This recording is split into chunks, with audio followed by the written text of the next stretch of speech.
My cultivation increased my power 10,000 times and I became the nightmare of all races. अध्याय 171 निषिद्ध परिवार mu परिवार। हर कोई बहुत हैरान था, यहाँ तक कि जीचुवान भी। हालांकि वह निषिद्ध परिवारों के बारे में जानता था और उसे शक भी था कि जियांगली किसी एक का वंशज है, फिर भी जब उसने खुद सुना कि अद्वितीय प्रतिभा म्यू किंगज्यू सचमुच एक निषिद्ध परिवार की वंशज है, तो वह बहुत भावुक हो गया। कोई आश्चर्य नहीं कि स्कूल में म्यू हानमेई के बारे में खबरें हमेशा खंडित होती थीं। तो वह एक निषिद्ध वंशज है, इससे सब कुछ स्पष्ट हो जाता है। ली हाओबाई ने मन ही मन बुदबुदाया, उसकी आंखों में एहसास की एक झलक उभर आई। निषिद्ध परिवारों में वंशज कम ही प्रकट होते हैं, लेकिन एक बार प्रकट हो जाने पर वे अपने साथियों पर भारी पड़ जाते हैं। हर कोई बेहद हैरान था। लियू होन की आंखों में एक हल्की सी मुस्कान तैर गई। शुरुआत में ये जानकारी उन्हें नहीं बताई जा सकती थी, लेकिन जल्द ही भयानक निषिद्ध अस्तित्व को प्रकट होना ही था, इसलिए इसे अब और छिपाने की कोई ज़रूरत नहीं थी। जियांगली के बारे में उसका दिमाग बिल्कुल खाली था। उसकी चाची, जो हमेशा फूल की तरह मुस्कुराती थीं और उसके साथ बहुत कोमल थीं, असल में एक वर्जित परिवार की वंशज थीं। और बाहर से तो वो कमाल की प्रतिभा थीं।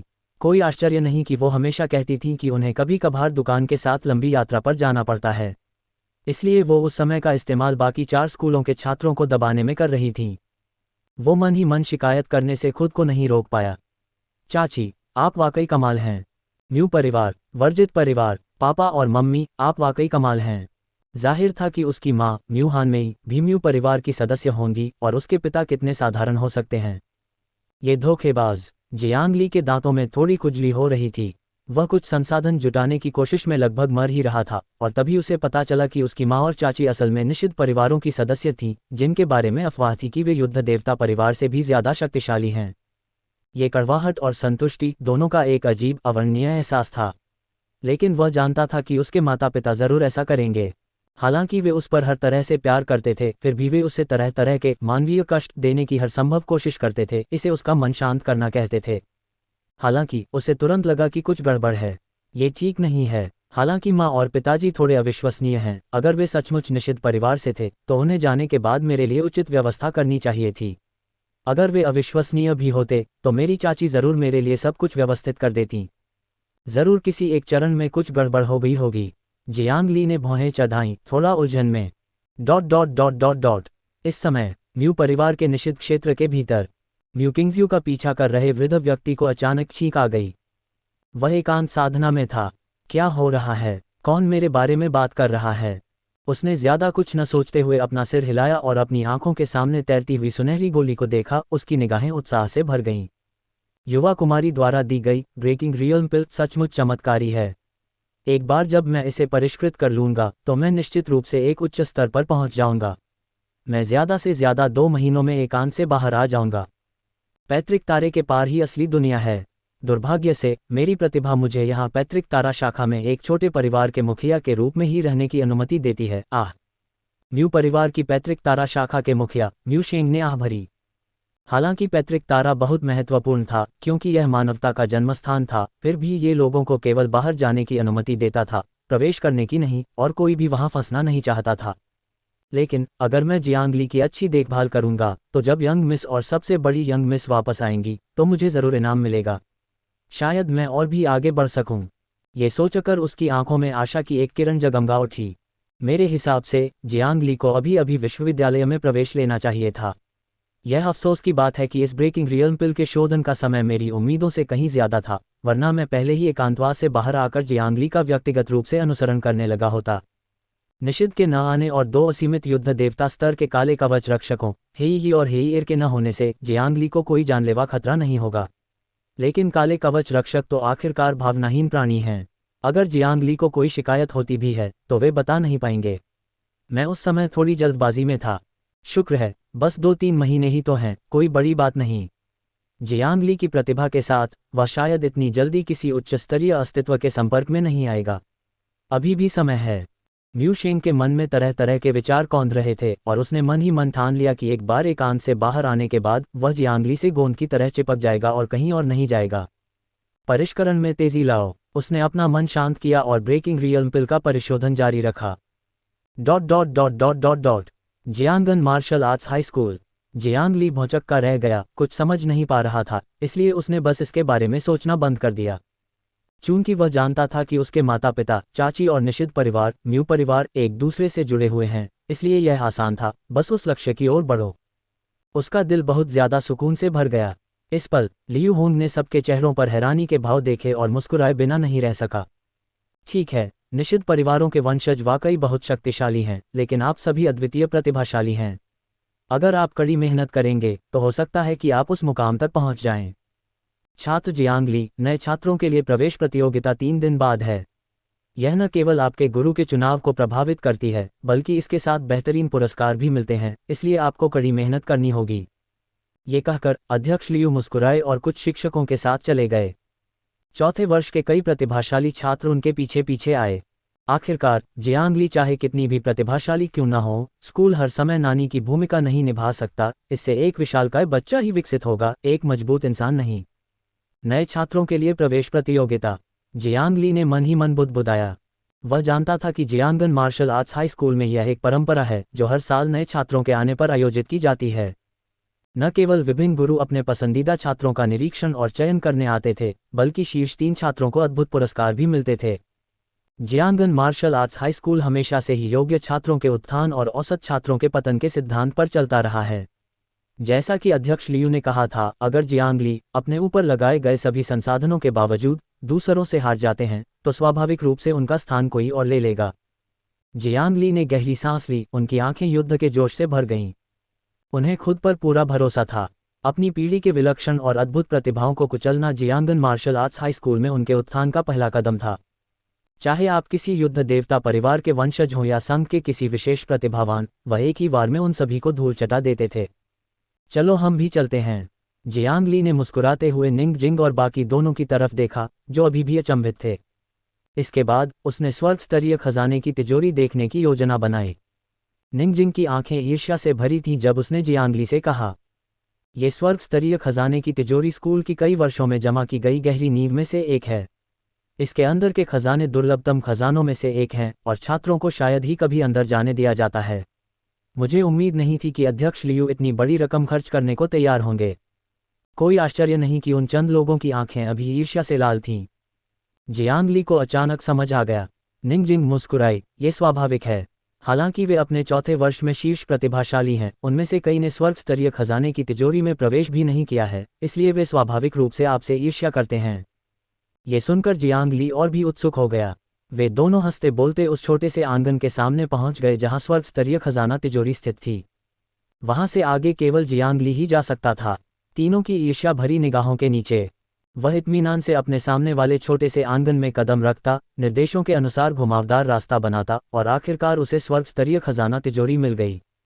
यह एक प्राचीन देहाती दरवाज़ा था जिससे प्राचीन आभा का आभास मिलता था, जो संघ के तकनीकी अनुभव के साथ बेमेल लग रहा था। इससे उसकी सांसें रुक गईं और उसके कदम धीमे पड़ने लगे।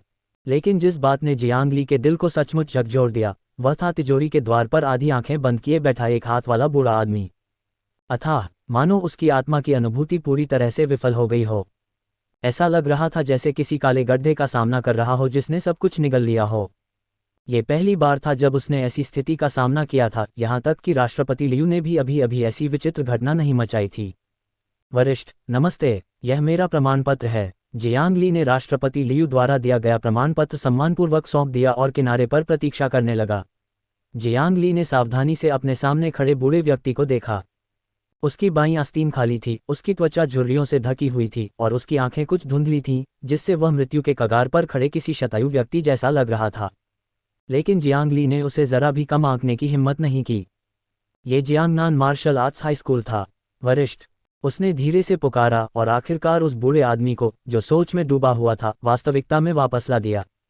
ओह, आप यहाँ हैं, एक हाथ वाले बूढ़े आदमी की आवाज़ बेहद स्पष्ट थी। नमस्ते सीनियर, मेरा नाम जियांग ली है। राष्ट्रपति लियू ने मुझे स्वर्ग स्तर के खजाने की तिजोरी में एक वस्तु चुनने के लिए प्रवेश करने की अनुमति दी है। एक हाथ वाले बूढ़े आदमी ने अपनी आंखें खोली और मुस्कुराते हुए जियांग ली को देखा। उसकी आंखों में आश्चर्य की एक झलक दिखाई दी, लेकिन जियांग ली उसे स्पष्ट रूप से नहीं देख सका। इस बार छोटे लियू की समझ अच्छी है। अंदर आइए। धन्यवाद सीनियर। जियांग ली का दिल खुशी से भर गया और जैसे ही बूढ़े आदमी की आवाज़ धीमी हुई, पुराना देहाती दरवाज़ा सीधे खुल गया। वह बड़े कदमों से अंदर गया। उसके पीछे से बूढ़े आदमी की आवाज़ आई, यार, 12वीं पंक्ति की सबसे ऊपरी शेल्फ पर रखी चीज़ें बहुत अच्छी हैं। तुम देख सकते हो। तुम अंदर सिर्फ आधे घंटे के लिए रुक सकते हो। एक बार चुन लेने के बाद तुरंत बाहर आ जाओ। जियांग ली ने जल्दी से उसका शुक्रिया अदा किया। आपके मार्गदर्शन के लिए शुक्रिया, सीनियर। वह मूर्ख नहीं था, वह स्वाभाविक रूप से जानता था कि एक हाथ वाला बूढ़ा आदमी उसकी मदद कर रहा है, और उसने तुरंत उस जगह को अच्छी तरह याद कर लिया।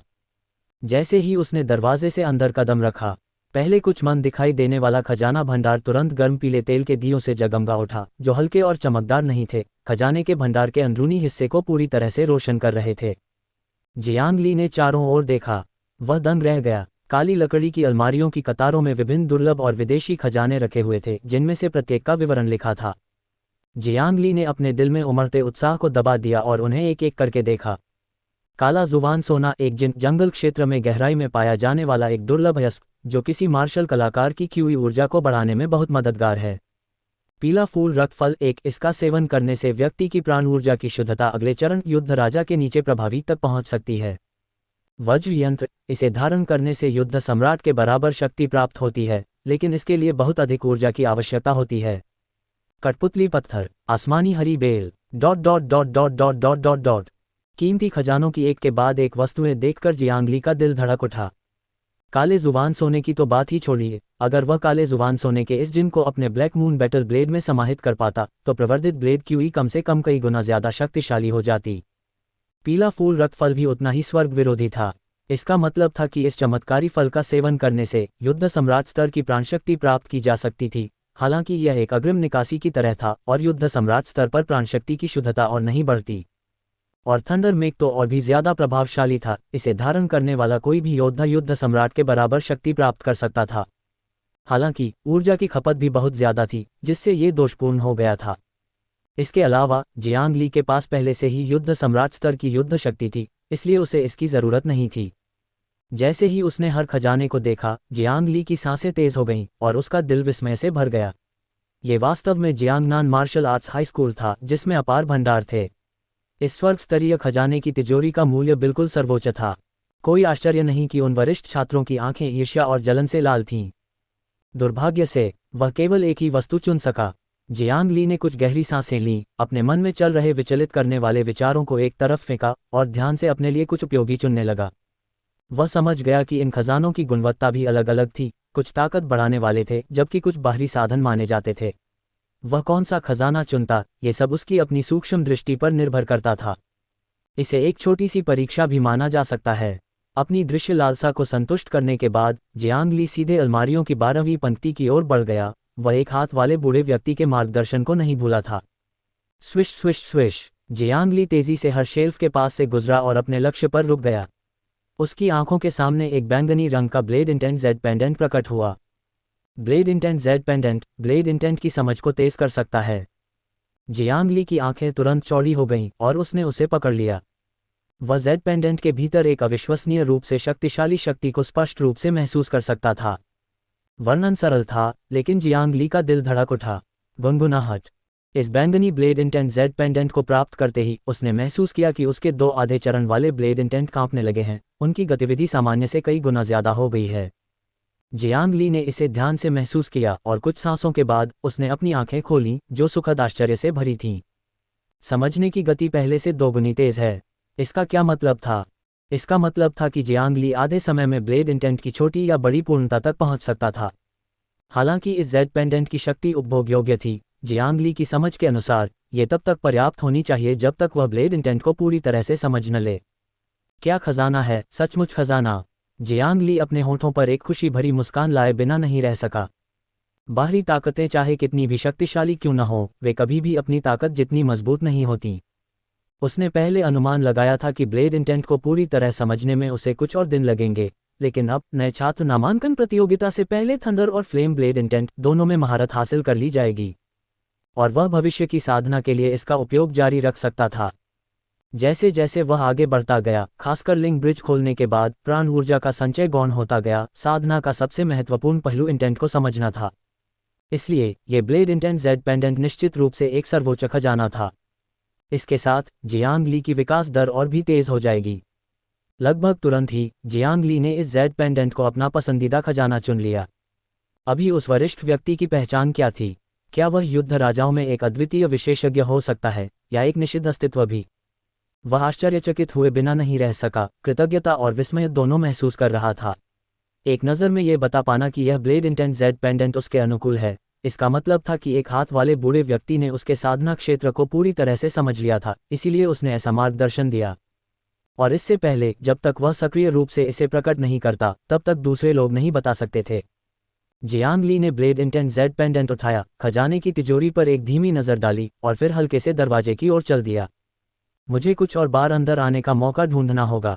जैसे ही वह खजाने की तिजोरी से बाहर निकला, उसके पीछे का दरवाजा धीरे से बंद हो गया, जिससे जियांग ली को ऐसा एहसास हुआ जैसे वह किसी अलग युग से गुजरा हो। खजाने की तिजोरी के अंदर सिर्फ आधे घंटे ने उसके क्षितिज का बहुत विस्तार किया था, और उसे ये भी एहसास हुआ कि ये दुनिया उतनी सरल नहीं है जितनी उसने कल्पना की थी। क्या तुमने चुन लिया है? एक हाथ वाले बूढ़ा आदमी अभी भी मुस्कुरा रहा था, लेकिन जियांग ली ने अपने दिल में कोई अनादर दिखाने की हिम्मत नहीं की। आदरपूर्वक झुकते हुए जियांग ली ने कहा, आपके मार्गदर्शन के लिए धन्यवाद वरिष्ठ।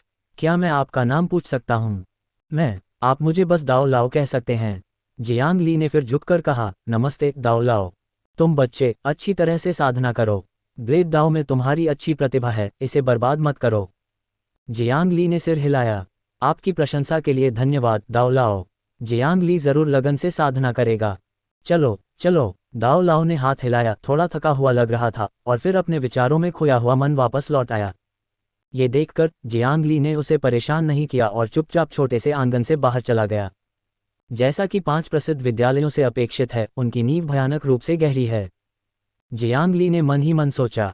दरवाजे के बाहर उसके 3 दोस्त अभी भी इंतजार कर रहे थे। जियांग ली को बाहर आते देख वे सभी सहज रूप से यह पूछने से बच गए कि उसने कौन सा खजाना चुना है। हालांकि उत्सुकता थी, यह उनके दोस्त की निजता थी और उनका चरित्र काफी अच्छा था। निंग जिंग के नेतृत्व में तीनों ने नामांकन की विभिन्न प्रक्रियाएं जल्दी से पूरी कर लीं। आंतरिक और बाहरी परिसर के बीच का अंतर नए छात्र नामांकन प्रतियोगिता के बाद ही किया जाएगा। फिलहाल तीनों अस्थायी छात्रावासों में रह रहे थे।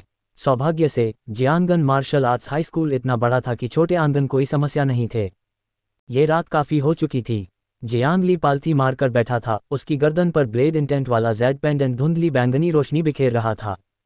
आज रात मेरे दोनों ब्लेड इंटेंट के लिए शुरुआती महारत हासिल करने का सबसे अच्छा समय है। तथाकथित अर्धचरणीय ब्लेड इंटेंट वास्तव में केवल अर्धचरणीय नहीं है। अर्धचरणीय ब्लेड इंटेंट से लेकर पूर्ण ब्लेड इंटेंट तक, जो कि ब्लेड इंटेंट का प्रारंभिक क्षेत्र है, कोई अड़चन नहीं है। ये केवल मात्रात्मक संचय की एक प्रक्रिया है, और यह प्रक्रिया अपरिहार्य है। मूल रूप से जियांग ली को अचानक ज्ञान प्राप्त हुआ और उन्होंने अर्धचरणीय ज्वाला ब्लेड इंटेंट को प्रत्यक्ष रूप से समझ लिया, और फिर बाद में थंडर मार्श में उन्होंने अर्धचरणीय थंडर ब्लेड इंटेंट को समझ लिया। हालांकि थंडर ब्लेड इंटेंट को बाद में समझा गया, लेकिन जियांग ली के वज्र तत्व ब्लेड कलाओं में अद्भुत संचय के कारण इस समय दोनों ब्लेड इंटेंट के बीच का अंतर वास्तव में बहुत अधिक नहीं है।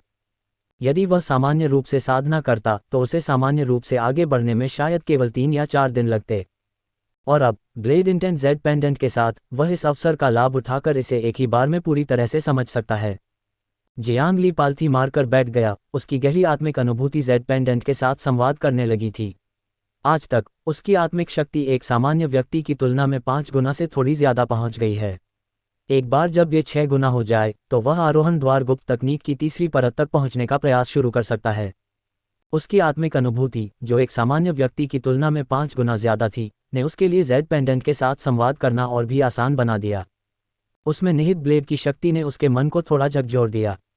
ये ब्लेड इंटेंट नहीं था, बल्कि ब्लेड इंटेंट से भी ज्यादा जबरदस्त शक्ति थी। यही वजह थी कि यह ब्लेड इंटेंट की समझ को तेज कर सकती थी। भिनभिनाहट। जेड पेंडेंट से हल्की बैंगनी लहरों के घेरे निकले, जो जियांग ली के चारों ओर घूमने लगे। एक पल में उसने महसूस किया कि ब्लेड इंटेंट की उसकी समझ की गति एक और स्तर पर पहुंच गई है। 10,000 गुना प्रवर्धन के तहत जो पहले से ही एक चमत्कारी गति थी, अब और भी तेज हो गई। मानो कोई मोटर लगा दी गई हो। प्रेरणा की विभिन्न झलकियां लगातार टिमटिमा रही थीं। भिनभिनाहट, भिनभिनाहट, भिनभिनाहट। लगातार हल्की कंपनें निकल रही थीं और जियांग ली को अपने फ्लेम ब्लेड इंटेंट का अद्भुत गति से पूरा होता हुआ महसूस हो रहा था। हालांकि इसे 2 गुना प्रवर्धन कहा गया था, लेकिन आधे चरण वाले ब्लेड इंटेंट से प्रारंभिक स्तर तक जेड पेंडेंट का प्रभाव असाधारण रूप से अच्छा लग रहा था। जियांग ली को तो ये 2 गुना से भी कहीं ज्यादा अच्छा लग रहा था। समय धीरे धीरे बीतता गया। उसे पता ही नहीं चला कि कितना समय बीत गया। धमाका। उसके मन में एक गर्जना गूंजी और एक प्रज्वलित कलात्मक संकल्पना जो सब कुछ भस्म कर देगी, पहले से कई गुना ज्यादा शक्तिशाली उभरी। फ्लेम ब्लेड इंटेंट सबसे पहले प्रारंभिक स्तर पर पहुंचा। जियांग ली एकाएक तेजी से थंडर ब्लेड इंटेंट को पूरी तरह समझने लगा। इस बार गति और भी तेज थी।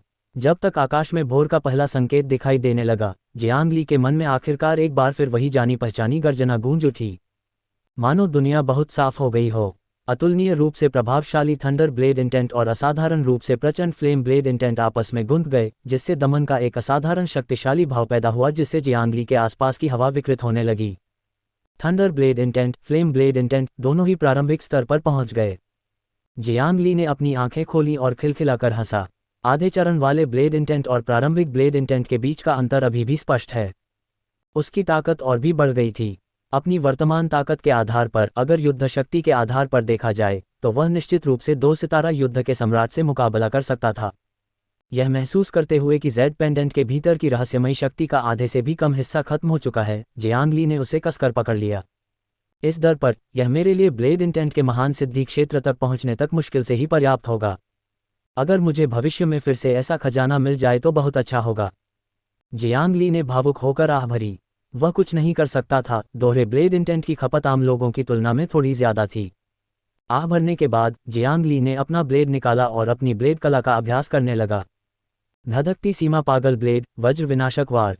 अपनी प्राणशक्ति का उपयोग किए बिना भी ब्लेड की रोशनी अभी भी छोटे से आंगन में फैल रही थी। ब्लेड इंटेंट के प्रवर्धन के तहत ही अद्भुत शक्ति धारण कर रही थी। लाल ब्लेड ऊर्जा और बैंगनी ब्लेड ऊर्जा स्वतंत्र रूप से लटकते हुए मृग के सीन की तरह सहज रूप से परिवर्तित हो रही थीं, जो जियांग ली की ब्लेड पर वर्तमान अद्भुत महारत को प्रदर्शित कर रही थीं।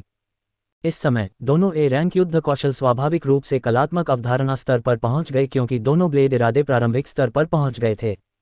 आज जियांग ली अब पहले जैसा अज्ञानी साधना नौसिखिया नहीं रहा। प्रशिक्षण शिविर में साधना ज्ञान को परिश्रमपूर्वक प्राप्त करने और डुआन चांगकियू और गु शियाओयू से मार्गदर्शन प्राप्त करने के बाद उसे साधना प्रणाली की स्पष्ट समझ हो गई थी। युद्ध सम्राट क्षेत्र में युद्ध कौशल और युद्ध तकनीकें अंततः एक ही लक्ष्य की ओर ले जाती हैं।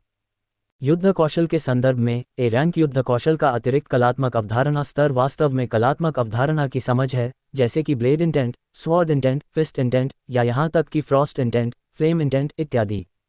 एक बार जब ए रैंक युद्ध कौशल कलात्मक अवधारणा स्तर तक विकसित हो जाता है तो एक निश्चित कलात्मक अवधारणा को प्रारंभिक स्तर तक पहुंचना आवश्यक होता है। ये दोनों एक दूसरे के पूरक हैं। इस बिंदु पर एक ए रैंक युद्ध कौशल वास्तव में ए रैंक युद्ध कौशल के दायरे से आगे निकल जाता है और इसे अधिक उपयुक्त रूप से अर्ध एसएस ग्रेड युद्ध कौशल कहा जाता है।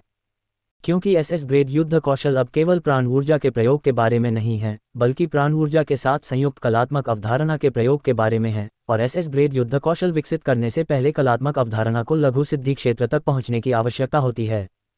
दूसरे शब्दों में, कई युद्ध सम्राटों के पास एसएस ग्रेड युद्ध कौशल विकसित करने की योग्यता नहीं होती। अगर यह उनके सामने रखा भी जाए तो भी वे इसे नहीं सीख पाएंगे।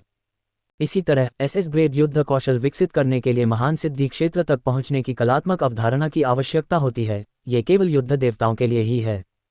थंडर एनिहिलेशन स्लैश जैसे एसएस ग्रेड युद्ध कौशलों को विभाजित करके विकसित करना आसान माना जाता है। इसका कारण यह है कि इस चरण दर चरण साधना के माध्यम से कलात्मक अवधारणा को समझने की संभावना सीधे एसएस ग्रेड युद्ध कौशल विकसित करने की तुलना में कहीं अधिक होती है। यही बात युद्ध तकनीकों पर भी लागू होती है। सूक्ष्म स्तर प्राणशक्ति युद्ध तकनीकों से संबंधित है, जबकि नियंत्रण स्तर गति के नियंत्रण से संबंधित है और दोषरहित स्तर कलात्मक अवधारणा के अनुप्रयोग से संबंधित है। अंततः सब कुछ एक ही वाक्य में सिमट जाता है, चाहे युद्ध कौशल हो या युद्ध तकनीक। अंततः बात इस पर निर्भर करती है कि कलात्मक अवधारणा की समझ किसकी ज्यादा है, कलात्मक अवधारणा और प्राणशक्ति का संयोजन किसका बेहतर है, और कलात्मक अवधारणा का प्रयोग किसका ज्यादा कुशल है। तो युद्ध सम्राट के स्तर पर बाहरी चीजों को छोड़कर किसी व्यक्ति की युद्ध शक्ति वास्तव में 2 पहलुओं से मिलकर बनी होती है, प्राणशक्ति और कलात्मक अवधारणा, और दूसरा गुप्त तकनीकें। जियांग ली की युद्ध शक्ति इतनी अद्भुत क्यों है? ऐसा इसलिए है क्योंकि उसकी प्राणशक्ति की शुद्धता अत्यंत उच्च है। उसकी दोहरी कलात्मक अवधारणाएं प्रारंभिक स्तर तक पहुंच चुकी हैं, और साथ ही 9 क्रांतियों वाले दिव्य दानव शरीर द्वारा लाया गया शक्तिशाली शरीर भी। इन सभी कारकों ने मिलकर उसे अब 2 सितारा युद्ध सम्राट की शक्ति प्रदान की है।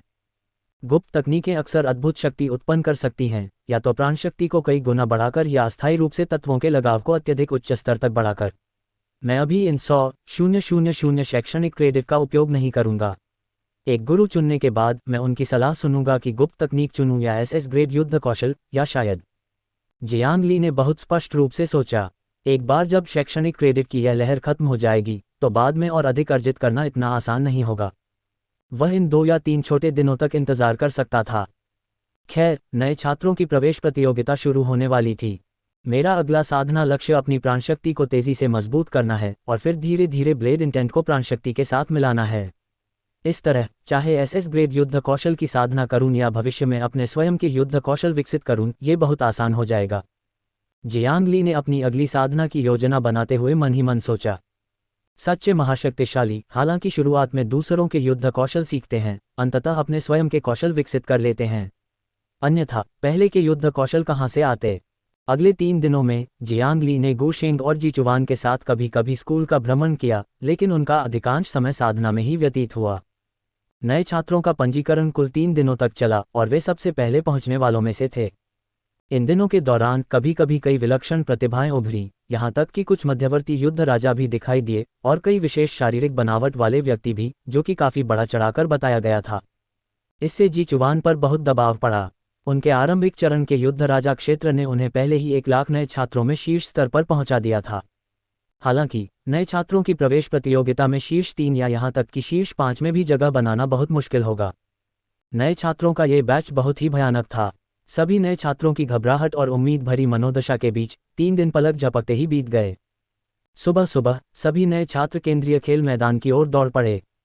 नए छात्र ही नहीं, बल्कि कई द्वितीय वर्ष और जूनियर छात्र भी वहां जा रहे थे। ये हर साल एक भव्य आयोजन होता था और हर कोई उत्साह देखना चाहता था कि कौन से नए प्रतिभाशाली छात्र उभरे हैं। जियांग ली अपने ध्यान से जागा, अपनी प्राण ऊर्जा को महसूस करते हुए, जो पहले ही उन्नत युद्ध राजा स्तर तक पहुंच चुकी थी, और आत्मविश्वास से मुस्कुराए बिना नहीं रह सका। ये 3 दिन व्यर्थ नहीं गए। नए छात्रों की प्रवेश प्रतियोगिता वह है जहां मैं, जियांग ली, पूरी दुनिया में अपना नाम रोशन करूंगा। जियांग ली के शरीर से युद्ध की तीव्र इच्छा उमड़ पड़ी। केंद्रीय प्रशिक्षण मैदान बहुत विशाल था। 1 लाख नए छात्रों की तो बात ही छोड़िए, उससे कई गुना ज्यादा संख्या भी कोई समस्या नहीं थी। जानना जरूरी है, पूरा जियांगन मार्शल आर्ट्स हाई स्कूल कुछ छोटे बेस शहरों के क्षेत्रफल से भी बड़ा हो सकता था। सभी छात्रों के लिए एक प्रशिक्षण मैदान की व्यवस्था करना स्वाभाविक रूप से कोई समस्या नहीं थी। इस समय केंद्रीय प्रशिक्षण मैदान पहले से ही लोगों से खचाखच भरा था। 1 लाख नए छात्रों और कई वरिष्ठ छात्रों की संख्या मिलाकर कम से कम 3 लाख छात्र थे। युवा छात्र अपने सहपाठियों के साथ उत्साह से बातचीत कर रहे थे। ये कहना अतिशयोक्ति नहीं होगी कि ये पूरे संघ में सबसे विशिष्ट व्यक्ति थे। स्नातक होने तक वे कम से कम बैटल जनरल स्तर के हो चुके होंगे। लेकिन अब संघ के ये भावी स्तंभ अभी भी केवल जोशीले किशोर थे, और नए छात्र प्रवेश प्रतियोगिता, जो इतना भव्य आयोजन था, उन्हें अभी भी अविश्वसनीय रूप से उत्साहित कर रही थी। जियांग ली और उसके 2 साथी विस्मय से भर गए। ऐसा भव्य अवसर वास्तव में देखने को दुर्लभ था। यहाँ तक कि जियांग ली, जिसने बीस्ट टाइड संकट जैसे दृश्यों का अनुभव किया था, का भी इस समय खून खौल रहा था। ये साथियों के बीच एक प्रतियोगिता थी, एक अलग ही एहसास। यह विशेष प्रशिक्षण शिविर से भी बेहतर था। संघ के शीर्ष प्रतिभाशाली लोगों का 5वां हिस्सा यहाँ इकट्ठा था, और कोई भी दूसरों से कमतर नहीं दिखना चाहता था। और तो और, प्रतियोगिता में जितना बेहतर प्रदर्शन होगा और उनकी रैंकिंग जितनी ऊंची होगी, उन्हें उतने ही बेहतर पुरस्कार मिलेंगे, और प्रशिक्षकों द्वारा उन पर ध्यान दिए जाने की संभावना उतनी ही अधिक होगी। जीचुवान की आंखों में लड़ाकू भावना भरी हुई थी। युद्ध देवता परिवार का वंशज होने के नाते उसे प्रशिक्षण शिविर के संसाधनों की परवाह नहीं थी, लेकिन 5 प्रसिद्ध स्कूल तो दिग्गजों में भी दिग्गज थे। यहाँ अपनी अलग पहचान बनाकर ही वह ऐसे बहुमूल्य संसाधन प्राप्त कर सकता था जो उसके परिवार को भी नहीं मिल सकते थे। गु शेंग को तो और भी ज्यादा अच्छा लगा। वह एक साधारण पृष्ठभूमि से आया था और आगे चलकर तरक्की की उम्मीद रखता था। काश मुझे किसी स्वर्ण पदक विजेता प्रशिक्षक से मार्गदर्शन मिल पाता, उसने तरसते हुए कहा। प्रशिक्षण स्थल के ऊंचे मंच पर असाधारण उपस्थिति वाले उन व्यक्तित्वों को सभी छात्र लालसा भरी निगाहों से देख रहे थे। जियांग ली और उनके साथी में भी उत्साह का संचार हुआ। Jiangnan martial arts high school के प्रशिक्षक 3 स्तरों में विभाजित हैं: स्वर्ण पदक विजेता प्रशिक्षक, रजत पदक विजेता प्रशिक्षक और कांस्य पदक विजेता प्रशिक्षक। ये वे लोग हैं जो अगले 4 वर्षों में हमारे सबसे करीबी रिश्तेदार हैं, और यह कहना कोई अतिशयोक्ति नहीं होगी कि ये हमारे भविष्य का कम से कम आधा हिस्सा तय करेंगे। स्वर्ण पदक विजेता सभी युद्ध देवता के समान शक्तिशाली होते हैं, और Jiangnan martial arts high school में भी ये अत्यंत दुर्लभ हैं। रजत पदक विजेता प्रशिक्षक युद्ध सम्राट के समान शक्तिशाली होते हैं, और कांस्य पदक विजेता प्रशिक्षक युद्ध सम्राट होते हैं। जी चुवान ने धीरे से समझाया। लगभग 1 लाख नए छात्र थे, जबकि प्रशिक्षकों की संख्या केवल कुछ हजार थी। भीड़ बहुत ज्यादा और मांस बहुत कम। कई छात्र अनिवार्य रूप से किसी प्रशिक्षक के अधीन प्रशिक्षुता प्राप्त नहीं कर पाते और केवल स्कूल में ही सार्वजनिक कक्षाओं में भाग ले पाते। यही कारण था कि नए छात्र प्रवेश प्रतियोगिता आयोजित की गई थी। छात्र प्रशिक्षक चुनते थे और प्रशिक्षक भी स्वाभाविक रूप से छात्रों को चुनते थे। अच्छी प्रतिभा और दृढ़ लगन वाले छात्र स्वाभाविक रूप से अधिक योग्य होते थे। यहाँ तक कि कांस्य पदक प्राप्त प्रशिक्षकों की भी बहुत मांग थी, क्योंकि अधिकांश छात्र केवल योद्धा स्तर के थे। जहाँ तक जियांग ली और उनके 2 साथियों की बात है, उनकी नज़र स्वाभाविक रूप से स्वर्ण पदक प्राप्त प्रशिक्षकों पर थी। एक युद्ध देवता के शक्तिशाली व्यक्ति द्वारा व्यक्तिगत रूप से उनका मार्गदर्शन करने के कारण ये कहने की आवश्यकता नहीं थी कि वे कितने चक्करों से बच सकते थे, और इससे अप्रत्यक्ष रूप से प्राप्त संसाधनों की गणना संघीय मुद्रा में भी नहीं की जा सकती थी। यही 5 प्रसिद्ध विद्यालयों की नींव भी थी। अन्य उच्च विद्यालयों में युद्ध देवता के शक्तिशाली व्यक्ति कैसे सेवा कर सकते थे? प्रशिक्षक के रूप में युद्ध सम्राट प्रशिक्षकों का होना पहले से ही बहुत अच्छा था। उन जीवंत निगाहों को महसूस कर रहा था। ऊंचे मंच पर बैठे अनगिनत प्रशिक्षक इन युवाओं को देखकर मुस्कुरा रहे थे, मानो अपने अतीत को देख रहे हों। 100 से ज्यादा शीर्ष रजत पदक प्रशिक्षक ऊंचे मंच की तीसरी पंक्ति के पीछे बैठे थे और धीमी आवाज में बातचीत कर रहे थे। हालांकि वे भी शक्तिशाली व्यक्ति थे, फिर भी यहाँ उन्हें शांत रहना पड़ा। 10 स्वर्ण पदक प्रशिक्षक दूसरी पंक्ति में थे, जिनमें से प्रत्येक का आभामंडल अथाह था। वे ज्यादातर मध्यम आयु वर्ग के पुरुष और महिलाएं थे। युद्ध देवता के शक्तिशाली लोग। अगर वे अपना परिवार स्थापित करना चाहते तो वे युद्ध देवता परिवार बन जाते।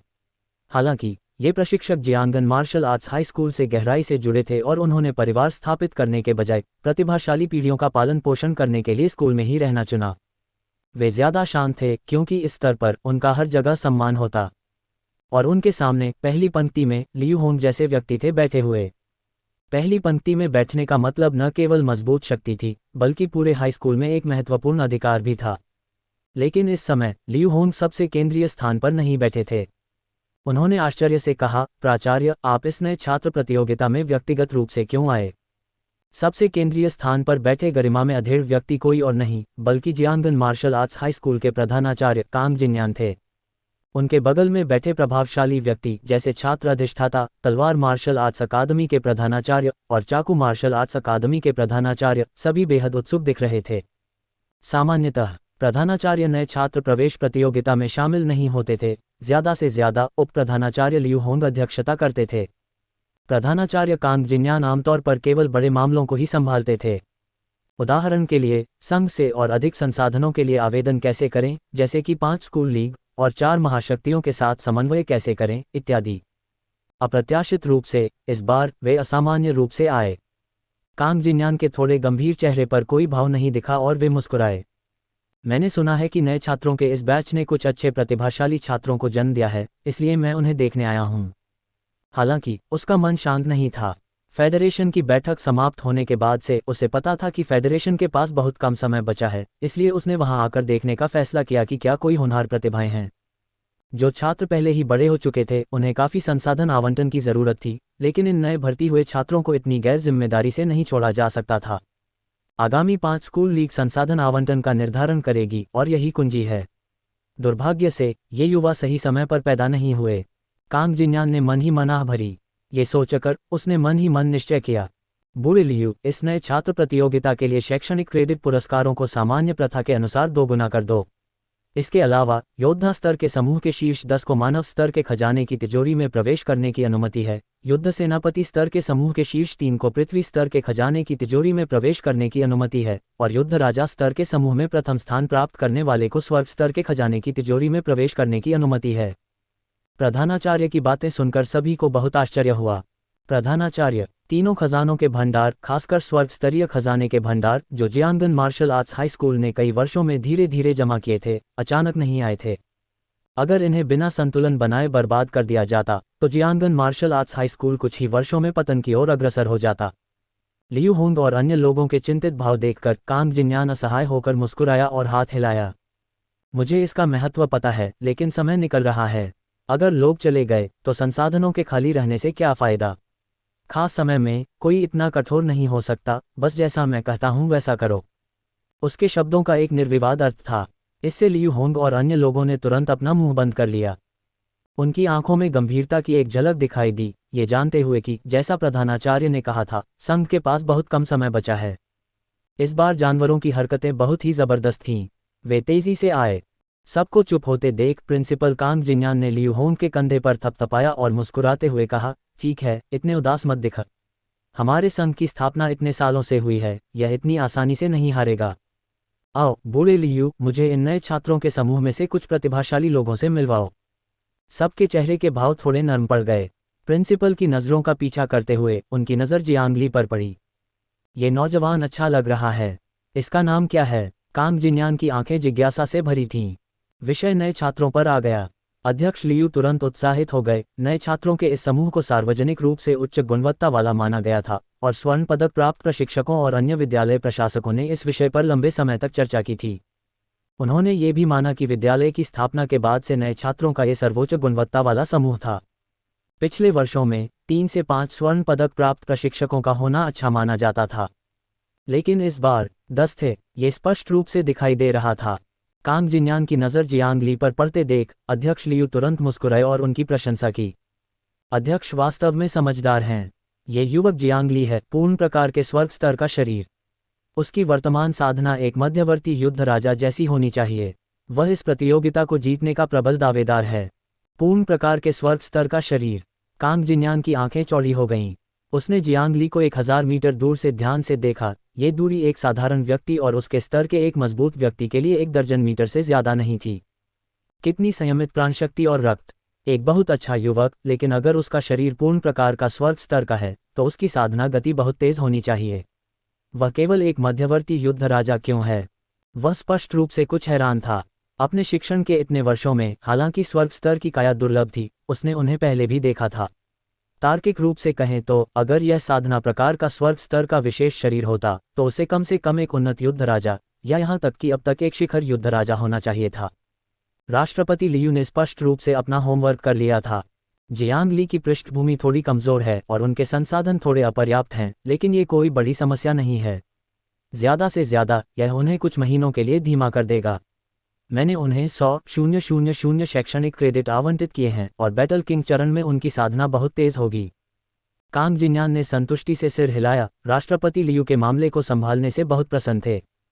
वे हमेशा बाहरी मामलों को संभालते थे, जबकि राष्ट्रपति लियू आंतरिक मामलों को संभालते थे, जिससे स्कूल सुव्यवस्थित रहता था। ये युवक एक अच्छी संभावना है। अगर उसे पर्याप्त समय दिया जाए तो वह निश्चित क्षेत्र में प्रवेश करने में 100% सक्षम होगा। बाकी लोगों का क्या? क्या कोई और भी खास तौर पर शानदार है? उन्होंने पूछना जारी रखा। राष्ट्रपति लियू मानो पारिवारिक खजानों का जिक्र कर रहे हों, विभिन्न दिशाओं की ओर इशारा करने लगे। राष्ट्रपति जी, इस साल बैटल किंग स्तर के ठीक 32 नए छात्र नामांकित हुए हैं। ऐसा लगता है कि युद्ध देवता परिवार के सदस्य इस बात से सहमत हैं, क्योंकि 18 साल पहले यहाँ विशेष रूप से कई शिशु पैदा हुए थे। हालांकि युद्ध राजा के इन नए छात्रों में से अधिकांश प्रारंभिक चरण के युद्ध राजा हैं। इन प्रतिभाओं में से कुछ को 5 महान प्रतिभाओं में विभाजित किया गया है, जिनमें से सभी इस बार जीतने के प्रबल दावेदार हैं और जियांग ली उनमें से एक है। ओह, 5 महान प्रतिभाएं! कांग जिन्यान तुरंत दिलचस्पी लेने लगा। वह युवक जो बछड़े जैसा बना है, यान जून है, यान परिवार के मुखिया का वैध पुत्र। न केवल उसकी प्राणशक्ति और रक्त साधना मध्यवर्ती युद्ध राजा तक पहुंच गई है, बल्कि वह शरीर शोधन युद्ध तकनीक भी विकसित कर रहा है। ऐसा कहा जाता है कि वह अपनी शारीरिक शक्ति से ही एक शीर्ष युद्ध राजा से शारीरिक रूप से मुकाबला कर सकता है। वहाँ वे जुड़वां बहनें, सफ़ेद पोशाक वाली बड़ी बहन ली युतोंग है और लाल पोशाक वाली छोटी बहन ली युमिंग है। दोनों बहनें साधना में बहुत मजबूत हैं, न केवल उन्नत युद्ध राजा तक पहुंची हैं, बल्कि क्रमशः बर्फ और अग्नि गुणों वाली पृथ्वी स्तरीय विशेष शारीरिक संरचना भी रखती हैं। ये दोनों बहनें जरूर विशेष शारीरिक संरचना वाली होंगी, जिन्हें संघ ने छोटी उम्र से ही पहचान लिया होगा और विकसित कर लिया होगा, है ना? ऐसा लगता है कि संघ भी चिंतित है, ऐसे प्रतिभाशाली लोगों को हमारे विद्यालय में भेज रहा है। अध्यक्ष लियू ने सिर हिलाया और आगे कहा। आखिरी कोने में चुपचाप बैठा युवक युआन शेन है, एक तलवार दाव प्रतिभाशाली जिसने पहले ही अर्धचरण तलवार अभिप्राय को समझ लिया है। उसकी प्राणशक्ति और रक्त साधना का पता मध्यवर्ती युद्ध राजा के रूप में चला है, लेकिन मुझे लगता है कि वह शायद पीछे हट रहा है। ये युवक कुछ खास माहौल में पला बड़ा है और बहुत सतर्क है। कांग जिन्यान उत्सुकता से पूछने से खुद को रोक नहीं पाया। ऐसा लगता है कि जियांग ली अपनी पूर्ण प्रकार की स्वर्ग स्तरीय शारीरिक संरचना के साथ वास्तव में सबसे कमजोर है। अध्यक्ष लियू खिलखिलाकर हंसे। अध्यक्ष महोदय, आपको इसके बारे में पता नहीं है। आंकड़ों के अनुसार जियांग ली ने 131 बेस 20 टाइड सीज युद्ध में लगभग युद्ध सम्राट जैसी युद्ध शक्ति का प्रदर्शन किया। उसने थंडरस स्वैम्प के विशेष वातावरण का उपयोग करके एक युद्ध सम्राट स्तर के भयंकर जानवर को भी मार गिराया। ये कहना अतिशयोक्ति नहीं होगी कि वह इस प्रतियोगिता को जीतने का प्रबल दावेदार है। अध्यक्ष महोदय, जरा रुकिए और देखिए। ये सुनकर कांग जिन्यान ने फिर से जियांग ली की ओर देखा। उसकी आंखें जिज्ञासा से भरी थीं। पहले वह जियांग ली की क्षमता से चकित था, लेकिन अब उसकी युद्ध शक्ति के बारे में और भी अधिक उत्सुक था। तो मैं ध्यान से देखूंगा, उसने मुस्कुराते हुए कहा। प्रतियोगिता जल्द ही शुरू हो सकती है। ये देखकर अध्यक्ष लियू तुरंत खड़े हो गए। अगले ही पल सभी नए छात्रों की श्रद्धा भरी निगाहों के बीच यह मोटा ताज़ा व्यक्ति आकाश में उड़ गया, सभी छात्रों के ऊपर मंडरा रहा था। एक युद्ध देवता तो अपनी इच्छा से उड़ भी सकता है। जियांग ली की आंखें लालसा से भर गईं। उड़ान शक्तिशाली लोगों का विशेषाधिकार है। अगले ही पल अध्यक्ष लियू की गूंजती आवाज पूरे केंद्रीय खेल के मैदान में गूंज उठी। सभी बिना किसी और बात के, मुझे विश्वास है कि आप नए छात्र पुस्तिका से नए छात्र नामांकन प्रतियोगिता के महत्व और नियमों को पहले ही समझ चुके हैं, इसलिए मैं उन्हें नहीं दोहराऊंगा। नीचे मैं सिर्फ 2 बातें कहूंगा। पहली, इस नए छात्र प्रतियोगिता के सभी शैक्षणिक क्रेडिट पुरस्कार दोगुने कर दिए गए हैं। योद्धा समूह में प्रथम स्थान प्राप्त करने वाले को 200 शैक्षणिक क्रेडिट मिलेंगे। बैटल जनरल समूह में प्रथम स्थान प्राप्त करने वाले को 2000 मिलेंगे। बैटल किंग समूह में प्रथम स्थान प्राप्त करने वाले को 20,000 मिलेंगे। अन्य रैंकिंग तदनुसार कम हो जाएंगी। दूसरा, शैक्षणिक क्रेडिट पुरस्कारों के अलावा हमारे अध्यक्ष कांग ने सभी के लिए एक विशेष सरप्राइज भी तैयार किया है। योद्धा समूह के शीर्ष 10 छात्रों को मानव स्तर के खजाने की तिजोरी में प्रवेश करने की अनुमति है। बैटल जनरल समूह के शीर्ष 3 छात्रों को पृथ्वी स्तर के खजाने की तिजोरी में प्रवेश करने की अनुमति है, और बैटल किंग समूह में प्रथम स्थान प्राप्त करने वाले को स्वर्ग स्तर के खजाने की तिजोरी में प्रवेश करने की अनुमति है। उसके ये शब्द कहते ही सभी छात्र खुशी से झूम उठे। पुराने छात्र ईर्ष्या और जलन से भर गए, जबकि नए छात्रों की आंखें सुखद आश्चर्य से भर गईं। इस नए छात्र प्रतियोगिता के पुरस्कार कितने उदार थे। न सिर्फ अकादमिक क्रेडिट दोगुने हो गए, बल्कि खजाने की तिजोरी में प्रवेश करने का अवसर भी मिला। जियांग ली की आंखें आश्चर्यजनक उत्साह से चमक उठीं। 20,000 अकादमिक क्रेडिट उसके लिए उतने आकर्षक नहीं थे, क्योंकि उसके पास पहले से ही 1 लाख अकादमिक क्रेडिट थे। अनाज वाला जमींदार घबराता नहीं है, लेकिन स्वर्ग स्तर के खजाने की तिजोरी में प्रवेश करने का मौका। उसके दिल की धड़कनें तेज कर दीं। एक ब्लेड वाले जेड पेंडेंट ने उसकी ताकत पहले ही इतनी बढ़ा दी थी। वह इन खजाने की तिजोरियों का असली मूल्य किसी भी नए छात्र से ज्यादा जानता था। लगता है ये पहला स्थान मेरा है। जियांग ली मुस्कुराया। उसकी आंखों में आश्चर्यजनक युद्ध की भावना उभर रही थी। जी चुवान भी बहुत ज्यादा ललचा रहा था, लेकिन वह जानता था कि पहला स्थान उसके लिए बिल्कुल नहीं है। वह बस इतना चाहता था कि जितना हो सके उतना ऊंचा स्थान प्राप्त करे, ताकि उसे ज्यादा अकादमिक क्रेडिट पुरस्कार मिलें और किसी स्वर्ण पदक वाले गुरु का ध्यान आकर्षित करने का बेहतर मौका मिले। जियांग लाउडा, तुम्हें सावधान रहना होगा। बाकी 4 को हल्के में नहीं लेना चाहिए। जियांग ली ने धीरे से सिर हिलाया। बेशक वह उन 4 अन्य प्रतिभाओं को भी जानता था जो उसकी तरह ही प्रसिद्ध थे, लेकिन उसके दिल में काफी आत्मविश्वास था। वह सब कुछ दबा सकता था। अपनी ओर कई उत्साही निगाहों को देखकर जियांग ली के होठों पर मुस्कान आ गई। आओ लड़ो। इस समय सभी के दिलों में युद्ध की भावना अपने चरम पर पहुंच गई, जो उदार पुरस्कारों और साथियों के बीच जबरदस्त प्रतिस्पर्धा दोनों से प्रेरित थी। ऊंचे आसमान में अध्यक्ष लियू ने देखा कि नए छात्रों की भावनाएं अपने चरम पर पहुंच गई थीं। वह तुरंत जोर से हंसे। तो मैं घोषणा करता हूं कि इस वर्ष की नए छात्र नामांकन प्रतियोगिता आधिकारिक तौर पर शुरू हो गई है। जैसे ही लियू होंग की आवाज धीमी हुई, अगले ही पल सबकी हैरानी भरी निगाहों के सामने केंद्रीय प्रशिक्षण मैदान का पन्ना हरा मैदान बड़े करीने से ढह गया। तुरंत बाद 100 मीटर चौड़े चौकोर छोटे छोटे अखाड़े उभर आए। ठीक 100, वे बिल्कुल बीच में, सभी को साफ दिखाई दे रहे थे। जियांग ली की आंखें जिज्ञासा से भर गईं। जैसा कि जियांगन मार्शल आर्ट्स हाई स्कूल से उम्मीद की जा रही थी, किसी ने भी इस काली तकनीक की उम्मीद नहीं की थी। हालांकि वह नहीं हिला और न ही गु शेंग। सभी जानते थे कि पूरी नई छात्र प्रवेश प्रतियोगिता योद्धा स्तर, युद्ध सेनापति स्तर और युद्ध राजा स्तर के समूहों में विभाजित थी। योद्धा स्तर का समूह सबसे पहले शुरू हुआ। 1 लाख नए छात्रों में से हर कोई अखाड़े के मुकाबलों में भाग लेने के योग्य नहीं था। योद्धा स्तर के समूह में बड़ी संख्या के कारण 2 प्रमुख प्रवेश परीक्षाओं के बाद पहले ही एक स्क्रीनिंग हो चुकी थी। वास्तव में केवल लगभग 3000 योद्धा स्तर के नए छात्र ही अंततः प्रतिस्पर्धा करने में सक्षम थे। एक साथ 100 अखाड़ों के संचालन और मैचों की समय सीमा के कारण ये वास्तव में बहुत जल्दी हल हो गया। कुछ समय के लिए पूरा केंद्रीय प्रशिक्षण मैदान गतिविधि से गुलजार था। हालांकि सच्चे प्रतिभाशाली लोगों की नज़र में योद्धा स्तर के लड़ाके कमज़ोर माने जाते थे। ये याद रखना ज़रूरी है कि ज़्यादातर नए छात्र योद्धा स्तर के थे और इस स्तर की प्रतियोगिताओं में ही उनकी सबसे ज़्यादा भागीदारी होती थी। जियांग ली मुस्कुराया जब उसने एक एक करके अखाड़ों में दौड़ते हुए लोगों को देखा। वह अपनी लड़ाई की तैयारी कर रहा था, अभी उसकी बारी नहीं आई थी। वह थोड़ा भावुक हो गया। इन लोगों को केवल जियांगन मार्शल आर्ट्स हाई स्कूल में ही कमज़ोर माना जाता था, लेकिन अगर वे दूसरे हाई स्कूलों में होते तो वे भी प्रथम श्रेणी के प्रतिभाशाली होते। अगर उसने अपनी प्रणाली को जागृत नहीं किया होता तो उसे 5 प्रसिद्ध स्कूलों में प्रवेश करने का मौका भी नहीं मिलता। मार्शल आर्ट्स की दुनिया तो बस यही कह सकते हैं कि बेहद क्रूर है। प्रतिभा में एक भी स्तर का अंतर प्रदर्शन में ज़मीन आसमान का अंतर ला देता है। जल्द ही योद्धा स्तरीय समूह प्रतियोगिता समाप्त हुई और सभी को आश्चर्यचकित करते हुए एक खूबसूरत युवती ने प्रथम स्थान प्राप्त किया। यहाँ तक कि एक रजत रैंक वाले गुरु ने भी उसे तुरंत शिष्य के रूप में स्वीकार कर लिया, जिससे कई नए शिष्य ईर्ष्या करने लगे। उस लड़की के तेजस्वी रूप को देखकर कई प्रतिभाशाली लोगों में हलचल मच गई। जाहिर है इसमें जियांग ली शामिल नहीं थी।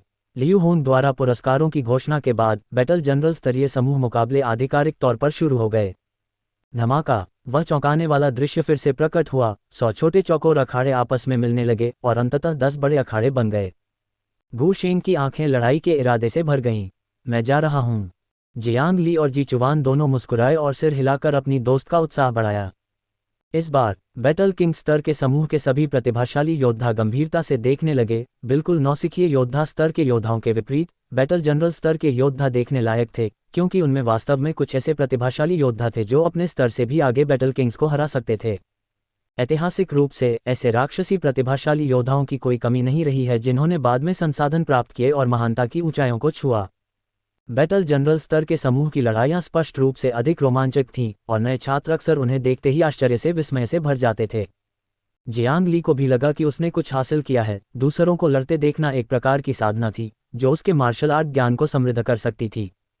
भविष्य में अपनी युद्ध तकनीकें बनाने के लिए निश्चित रूप से अत्यंत गहन नींव की आवश्यकता होगी। गू शेंग सभी चुनौतियों को पार करते हुए लगातार आगे बढ़ा। आज तक गू शेंग की शक्ति काफ़ी तेज़ी से बढ़ी है। न केवल उसकी क्यूई और रक्त पीक वॉर जनरल तक पहुंच गया है, जो लिमिट वॉर जनरल से बहुत दूर नहीं है, बल्कि उसने अपनी कृपाण की मंशा और युद्ध तकनीकों को भी बहुत तेज़ी से विकसित किया है। जियांग ली का हमेशा पीछा करते हुए उसने अपनी पिछली क्षमता से कहीं ज़्यादा क्षमता का प्रदर्शन किया। जियांग ली के आकलन के अनुसार गू शेंग में निश्चित रूप से उस समय शू मेंगर और देंग बुयान से ज़्यादा क्षमता थी। अगर वह दूसरे प्रांतों में होता तो वह प्रशिक्षण शिविर में भी शीर्ष स्थान प्राप्त कर सकता था। लड़ो लड़ो लड़ो, गू शेंग की कृपाण धारणा आसमान छू रही थी। यहाँ तक कि नाइफ मार्शल आर्ट्स अकादमी के डीन लियांग योन का भी ध्यान उसकी ओर आकर्षित हुआ। उसकी आंखें चमक उठीं। ये युवक अच्छा है, उसकी कृपाण धारणा बहुत प्रबल है। इसी प्रवृत्ति का अनुसरण करते हुए जब वह भविष्य में झानवान क्षेत्र में पहुंचेगा तो इस बात की प्रबल संभावना है कि वह समय से पहले ही अर्धचरण कृपाण धारणा को समझ लेगा। उसे मेरी नाइफ मार्शल आर्ट्स अकादमी में जल्दी प्रवेश मिल सकता है।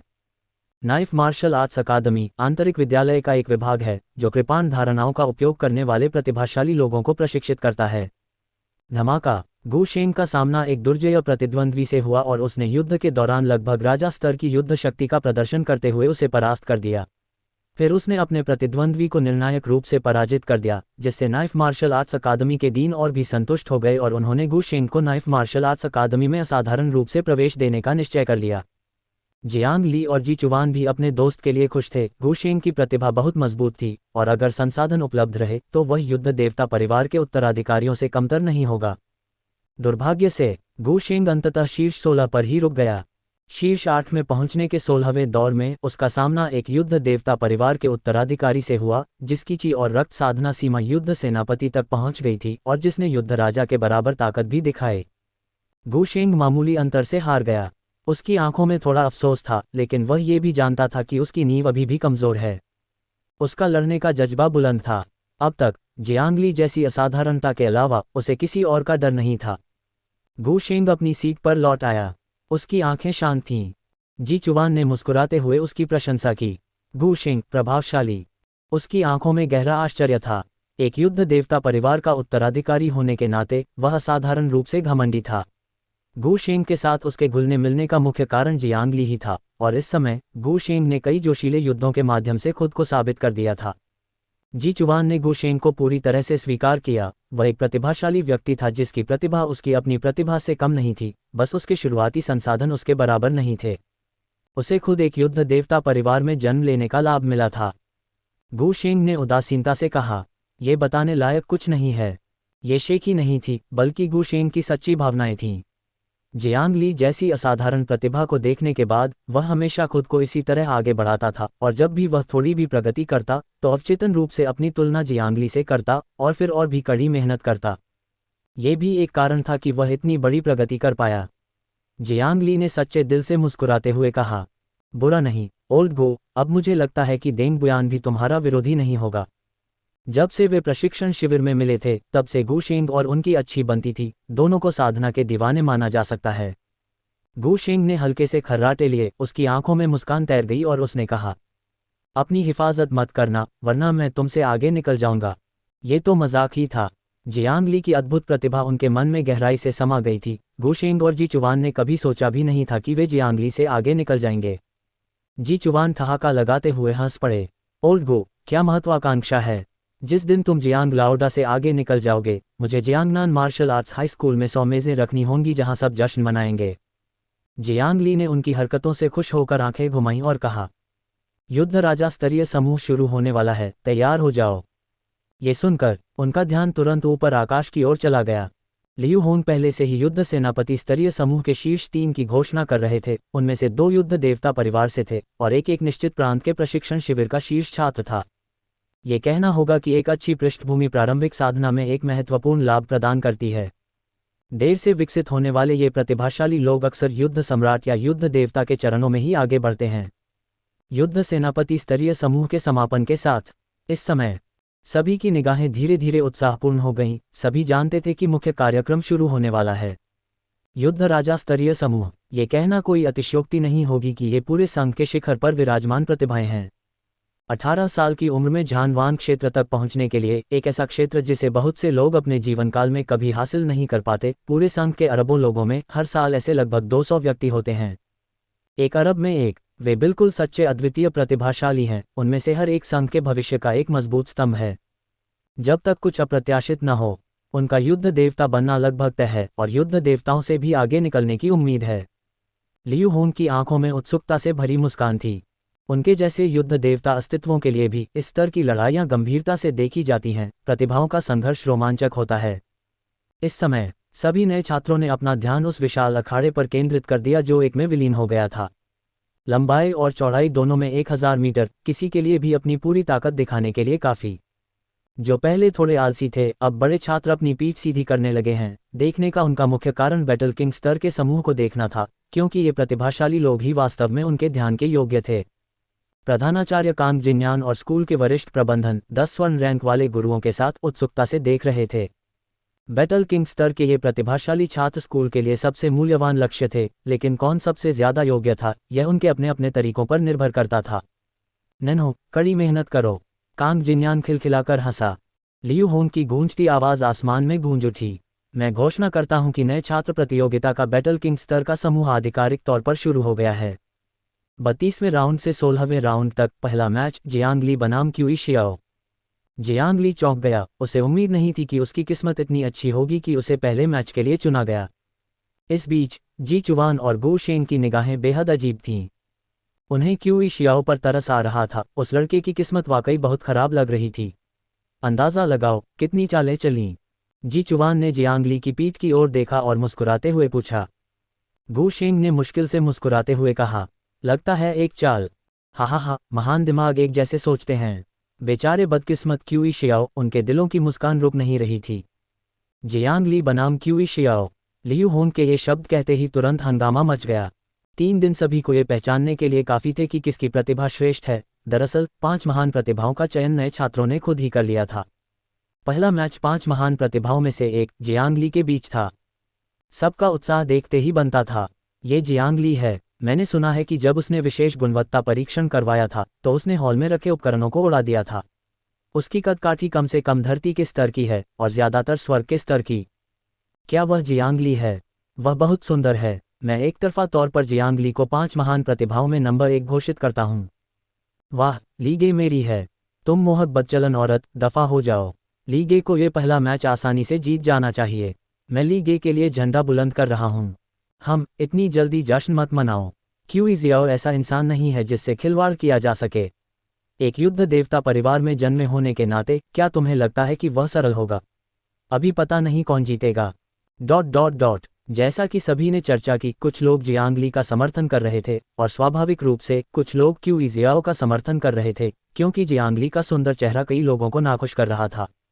ली हाओबाई दूसरी तरफ दर्शक दीर्घा में बैठे थे और मुस्कुराते हुए अपने बगल में बैठे फैंग बेयुन की ओर मुड़े। राष्ट्रपति लियू इस बच्चे के बारे में बहुत अच्छा सोचते हैं। तुम्हें क्या लगता है कौन जीतेगा? फैंग बेयुन अभी भी नींद में लग रहे थे, मानो उन्हें कभी पूरी नींद ही न आती हो, और बुदबुदाए, क्या मुझे इसके बारे में सोचने की भी ज़रूरत है? ये निश्चित रूप से जियांग ली ही होगा। ली हाओबाई ने सिर हिलाया। तो तुम्हें क्या लगता है इसमें कितनी चालें लगेंगी? मुझे नहीं पता, अनुमान लगाने में बहुत आलस आ रहा है। फैंग बेयुन अपनी आंखों के छेद से दूर अखाड़े को देख रहा था। ली हाओबाई कुछ अवाक रह गया। यह आदमी, वह जानता था कि फैंग बेयुन का आलसी व्यवहार किसी गुप्त कला से जुड़ा है, और अगर वे सचमुच लड़ें तो ज़रूरी नहीं कि वह उसे हरा पाए। कि शियाओ एक युद्ध देवता परिवार से है। अगर वह पूरी ताकत लगा दे तो शायद उसकी तुलना किसी उन्नत युद्ध राजा से भी नहीं की जा सकती। जियांग ली जीत सकता है, लेकिन यह निश्चित रूप से आसान नहीं होगा। 5 महान प्रतिभाएं हो, इस उपाधि को स्वीकार करने के लिए तुम्हें कुछ वास्तविक कौशल दिखाना होगा। स्कूल के अधिकारियों ने भी अखाड़े को दिलचस्पी से देखा। वे भी इस युद्ध में बहुत रुचि रखते थे। 5 महान प्रतिभाओं के बारे में अफवाह है कि वे बहुत शक्तिशाली हैं, लेकिन क्या ये सच है? यह अभी भी कई युद्धों के माध्यम से सिद्ध होना बाकी है। कभी कभी भले ही कुछ लोगों की साधना उच्च न हो, उनकी युद्ध क्षमता अत्यंत प्रबल होती है। ये युद्ध प्रकार के प्रतिभाशाली लोग हैं, उतने ही दुर्जेय। 1000 मीटर के अखाड़े के ऊपर कि जियाओ ने अपने पैर थपथपाए और उसके पीछे ज्वलंत पंखों का एक जोड़ा खुल गया, जो एक आदर्श चाप में केंद्र की ओर नीचे की ओर फिसल रहा था, जिससे तुरंत आश्चर्य से उसकी सांसें फूल गईं। ये युद्ध तकनीक काफी प्रभावशाली थी और कि जियाओ की आंखों में गर्व की झलक दिखाई दी। ये सुनकर कि उसका प्रतिद्वंद्वी जियांग ली है, वह पहले तो हैरान हुआ, क्योंकि उसने हाल ही में 5 महान प्रतिभाओं के बारे में सुना था। लेकिन वह जल्दी ही शांत हो गया। यही हाँ, हालांकि उसकी साधना केवल आरंभिक चरण के युद्ध राजा की थी, फिर भी उसे विश्वास था कि वह एक उन्नत युद्ध राजा को टक्कर दे सकता है। यद्यपि जियांग ली की साधना उससे एक छोटा सा क्षेत्र ऊपर थी, फिर भी उसके जीतने की संभावना कम नहीं थी। 5 महान विलक्षण प्रतिभाएं। मैं तुम्हें तथ्यों से दिखा दूंगा कि 5 महान विलक्षण प्रतिभाएं एक मजाक हैं। वह हमेशा से घमंडी रहा था, मुंह में चांदी का चम्मच लेकर पैदा हुआ था और मानता था कि युद्ध देव परिवार के बाहर हर कोई गंवार है। वह पहले भी जियांग ली से नाराज हो चुका था और अब वह अपना बदला लेना चाहता था। मेरा लक्ष्य क्यूई शियाओ इस बार प्रथम आना है। उसकी आंखें धीरे धीरे आत्मविश्वास से भर गईं, शायद कई नए शिष्यों की हाँफने की आवाज़ ने उसे थोड़ा बहका दिया था। वह खुद को जोर से चिल्लाने से नहीं रोक सका। जियांग ली, जल्दी आओ और अपनी हार स्वीकार करो। जैसे ही ये शब्द निकले, पूरा मैदान तुरंत शोरगुल से गूंज उठा। मैच शुरू होने से पहले ही बारूद की तेज गंध ने सबकी उत्सुकता बढ़ा दी। जियांग ली चौंक गया, उसे उम्मीद नहीं थी कि क्यूई शियाओ में इतनी हिम्मत होगी। वह खुद को रोक नहीं पाया और एक हल्की सी हंसी निकाल दी, हालांकि उसकी आवाज़ आसमान में साफ गूंज रही थी। चूंकि तुम हार चाहते हो तो मैं तुम्हें हार दूंगा। जियांग ली से रक्त ऊर्जा का एक स्तंभ ऊपर उठा, जिससे उसका शरीर अविश्वसनीय रूप से प्रभावशाली लग रहा था। एक फुफकार के साथ जियांग ली एक बैंगनी बिजली की रोशनी में बदल गया और भीड़ की चौंकी हुई आंखों में तुरंत क्यूई शियाओ के सामने प्रकट हो गया। इतनी तेज रफ्तार, योद्धा स्तर और युद्ध सेनापति स्तर के अनगिनत नए छात्रों की आंखें कट्टरता से भरी हुई थीं। लड़ाई शुरू होने से पहले ही दोनों की तकनीकें पिछले दोनों समूहों से कहीं बेहतर थीं। सचमुच युद्ध राजा समूह के योग्य। क्यूई शियाओ की आंखों में आश्चर्य की एक झलक दिखाई दी। उसने अभी अभी मुश्किल से कोई धुंधली सी चीज हिलती हुई देखी थी। वह अपनी पिछली घृणा को थोड़ा कम करने से खुद को रोक नहीं पाया। उसने व्यंग्य किया, मुझे पराजय दो। जियांग, तुम शायद 5 महान प्रतिभाओं की उपाधि से भ्रमित हो गए हो। आज मैं तुम्हें दिखाऊंगा कि युद्ध देव परिवार क्या होता है। जियांग ली ने भौहें उठाईं और मुस्कुराया। ओह, क्या तुम्हें लगता है कि 5 महान प्रतिभाएं बेकार हैं? क्यूई शियाओ के हाव भाव तुरंत बदल गए। वह एक साथ सभी 5 महान प्रतिभाओं को नीचा दिखाने की हिम्मत नहीं कर सकता था, वरना भविष्य में स्कूल में उसका समय अच्छा नहीं बीतेगा। बकवास बंद करो, मैं तुम्हें तुच्छ समझता हूँ। जियांग ली, क्या तुम 5 महान प्रतिभाओं में शामिल होने के भी लायक हो? तुम तो बस उनकी प्रतिष्ठा को गिरा रहे हो। मेरे डंडे से यह वार लो। कि शियाओ ने एक लाल धातु के डंडे का इस्तेमाल किया। नए छात्र प्रतियोगिता में अत्यधिक शक्तिशाली हथियारों और कवच की अनुमति नहीं थी, ये सभी मानक थे और बाहरी सहायता भी वर्जित थी। ये प्रतियोगिता नए छात्रों की क्षमता पर केंद्रित थी, न कि उनके पारिवारिक धन पर। राष्ट्रपति लियू की 5 सेकंड की उल्टी गिनती समाप्त होने के बाद कि शियाओ ने तुरंत एक पूर्व आक्रमणकारी प्रहार किया। फुफकार, उसकी रक्त ऊर्जा प्रस्फुटित हुई और धातु के डंडे से तुरंत अनंत लपटें फूट पड़ीं। यह एक शक्तिशाली अग्नि तत्व डंडे की तकनीक थी जो हर प्रहार के साथ और भी प्रबल होती जा रही थी। अगर वह अपनी गति को अपनी सीमा तक बढ़ा पाता तो किशियाओ के लिए एक उन्नत युद्ध राजा के बराबर या उससे भी अधिक शक्तिशाली शक्ति का प्रयोग करने के लिए यह पर्याप्त होता। यह एक भयावह दृश्य था। क्यू जियाओ घमंडी था, लेकिन उसकी युद्ध क्षमता कम नहीं थी। हालांकि वह जियांगली को मुंह से नीचा दिखाता था, लेकिन असल लड़ाई में वह पूरी ताकत से लड़ता था। वह उसकी ताकत और कमजोरियों को अच्छी तरह समझता था, इसलिए उसने पहला कदम उठाने का फैसला किया। ये सब गति बनाने के लिए था। धमाका, आग की लपटें भड़कने लगी, जिसने तुरंत लगभग आधे अखाड़े को अपनी गिरफ्त में ले लिया, जिससे कई नए छात्र स्तब्ध रह गए, उनकी आंखें तड़प से भर गईं। यह एक युद्ध राजा है। जियांगली की आंखों में आश्चर्य की एक झलक दिखाई दी। उसने तुरंत इस युद्ध तकनीक की असाधारण प्रकृति को समझ लिया। जैसा कि एक युद्ध देवता परिवार के वंशज से उम्मीद की जाती है, उसके पास कुछ है। जियांगली मन ही मन मुस्कुराया, लेकिन उसे कोई खास दबाव महसूस नहीं हुआ। ये स्तर, जब उसने 10,000 जानवरों के संप्रदाय की शाखा में घुसपैठ की, तो वह लगभग इसी स्तर पर पहुंच गया था। अब उसकी ताकत उस समय की तुलना में थोड़ी ज्यादा बढ़ गई थी, है ना? गति बनाना चाहते हो तो मैं तुम्हें करने दूंगा। जियांगली अपने हाथ पीठ के पीछे करके खड़ा था, उसका भाव शांत और अविचल था और क्यूई शियाओ को बीच में रोकने का उसका कोई इरादा नहीं था। एक पल में आग की ऊर्जा और भी तेजी से भड़क उठी। मंच के नीचे कई नए छात्रों के चेहरे आग की रोशनी से लाल हो गए थे, उनकी आंखों में सदमा झलक रहा था। ये शक्ति बहुत भयानक थी। अभी तक बैटल जनरल समूह में सबसे शक्तिशाली की तुलना केवल बैटल किंग से की जा सकती थी, लेकिन अब पहले ही मुकाबले में कोई इतनी भयानक युद्ध शक्ति के साथ प्रकट हुआ था। अपने सदमे के बीच कुछ लोग उपहास करने से खुद को नहीं रोक पाए। ये जियांगली वास्तव में वैसा ही है जैसा क्यूई शियाओ ने कहा था, बस 5 महान प्रतिभाओं की प्रतिष्ठा को गिरा रहा है। मैं, एक बैटल जनरल, भी देख सकता हूं कि क्यूई शियाओ गति बना रहा है, फिर भी वह नहीं देख पा रहा है। हास्यास्पद। ये स्पष्ट रूप से जियांगली से नफरत करने वाला था। जी चुवान ने पीछे मुड़कर देखा और धीरे से कहा, क्या यह मुमकिन है कि जियांग लाओडा ने इसे देखा ही न हो, बल्कि बस बीच में बोलने से कतराया हो? गु शेंग ने अपने स्वभाव से हटकर पलटकर जवाब दिया, तुम सच में सब कुछ जानते हो, तुम्हें सब कुछ पता है। नफरत करने वाले का चेहरा गुस्से से लाल हो गया। वह पलटकर जवाब देने ही वाला था, लेकिन ये देखकर कि यह गु शेंग था जिसने अभी अभी बड़ा धमाका किया था और उससे भी ज्यादा ताकतवर जी चुवान, वह तुरंत भाग गया। जी चुवान और गु शेंग दोनों को जियांगली पर पूरा भरोसा था और स्वाभाविक रूप से उन्होंने जियांगली का इरादा समझ लिया था। ये तुम्हें तुम्हारे चरम पर बुरी तरह कुचलने का था। उनकी आंखें तुरंत उत्सुकता से भर गईं। इस क्षण सबकी निगाहों के सामने क्यूई शियाओ का आभामंडल अपने चरम पर पहुंच गया था। यह एक विशिष्ट उन्नत युद्ध राजा से भी बढ़कर था। उसने जियांगली की ओर देखा, जो अपने हाथ पीठ के पीछे करके खड़ा था, उसे बीच में रोकने का कोई इरादा नहीं दिखा रहा था और गुस्से में हंसे बिना नहीं रह सका। बहुत अच्छा, तुम्हें अपने अहंकार और धृष्टता की कीमत चुकानी पड़ेगी। हार जाओ। क्यूई शियाओ उत्सुकता से भर गया। उसने जियांगली से इतना अहंकारी होने की उम्मीद नहीं की थी, जिससे वह आसानी से अपने ज्वाला त्रिदंड के तीसरे चरण तक गति बना सकता था। आमतौर पर वह इसे केवल साधना करते समय ही प्राप्त कर सकता था। धमाका। क्यूई शियाओ की आकृति ऊपर से नीचे देखते हुए आकाश में उड़ गई और उसने अपने दंड से प्रहार किया। बढ़ती लपटों ने तुरंत एक विशाल ज्वाला दंड की छाया बना ली, जो जियांगली पर दबाव डाल रही थी। इसकी भयानक शक्ति के कारण अखाड़े के पास खड़े योद्धा स्तर के नए खिलाड़ी भी लगातार पीछे हट रहे थे। गप, किसी ने गटक लिया, यह महसूस करते हुए कि उनके और एक सच्चे प्रतिभाशाली व्यक्ति के बीच कितना बड़ा अंतर था। जैसा कि युद्ध देवता परिवार के उत्तराधिकारी से अपेक्षा की जाती है, वह सचमुच भयानक है। क्या जियांगली को यूं ही हराया जा सकता है? ली हाओबाई ने अपना सिर थोड़ा हिलाया। वह बहुत घमंडी है, उसे शायद थोड़ा कष्ट होगा। ये जाहिर है जियांगली की ओर इशारा कर रहा था। फैंग बेयुन ने असामान्य रूप से उत्तर दिया, जरूरी नहीं। ये सुनकर ली हाओबाई की आंखें तुरंत आश्चर्य से भर गईं। 5 महान प्रतिभाओं में से एक युआन शेन ने धीरे से अपनी आंखें बंद कर लीं, अपना सिर थोड़ा हिलाया और मन ही मन जियांगली के खतरे के स्तर को कम कर दिया। लेकिन अगले ही पल उसने अचानक अपनी आंखें खोलीं, जो सदमे से भरी थीं। उसने एक अद्भुत तीक्ष्णता का अनुभव किया।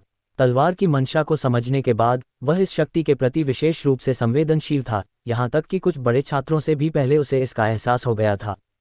ये ब्लेड की मंशा है। इस आदमी ने तो सचमुच ब्लेड की मंशा को भी समझ लिया है। उसकी आंखें बेहद गंभीर थीं और एक पल में उसने जियांग ली के खतरे के स्तर को सर्वोच्च स्तर पर पहुंचा दिया। मंच पर कोई भी देख सकता था।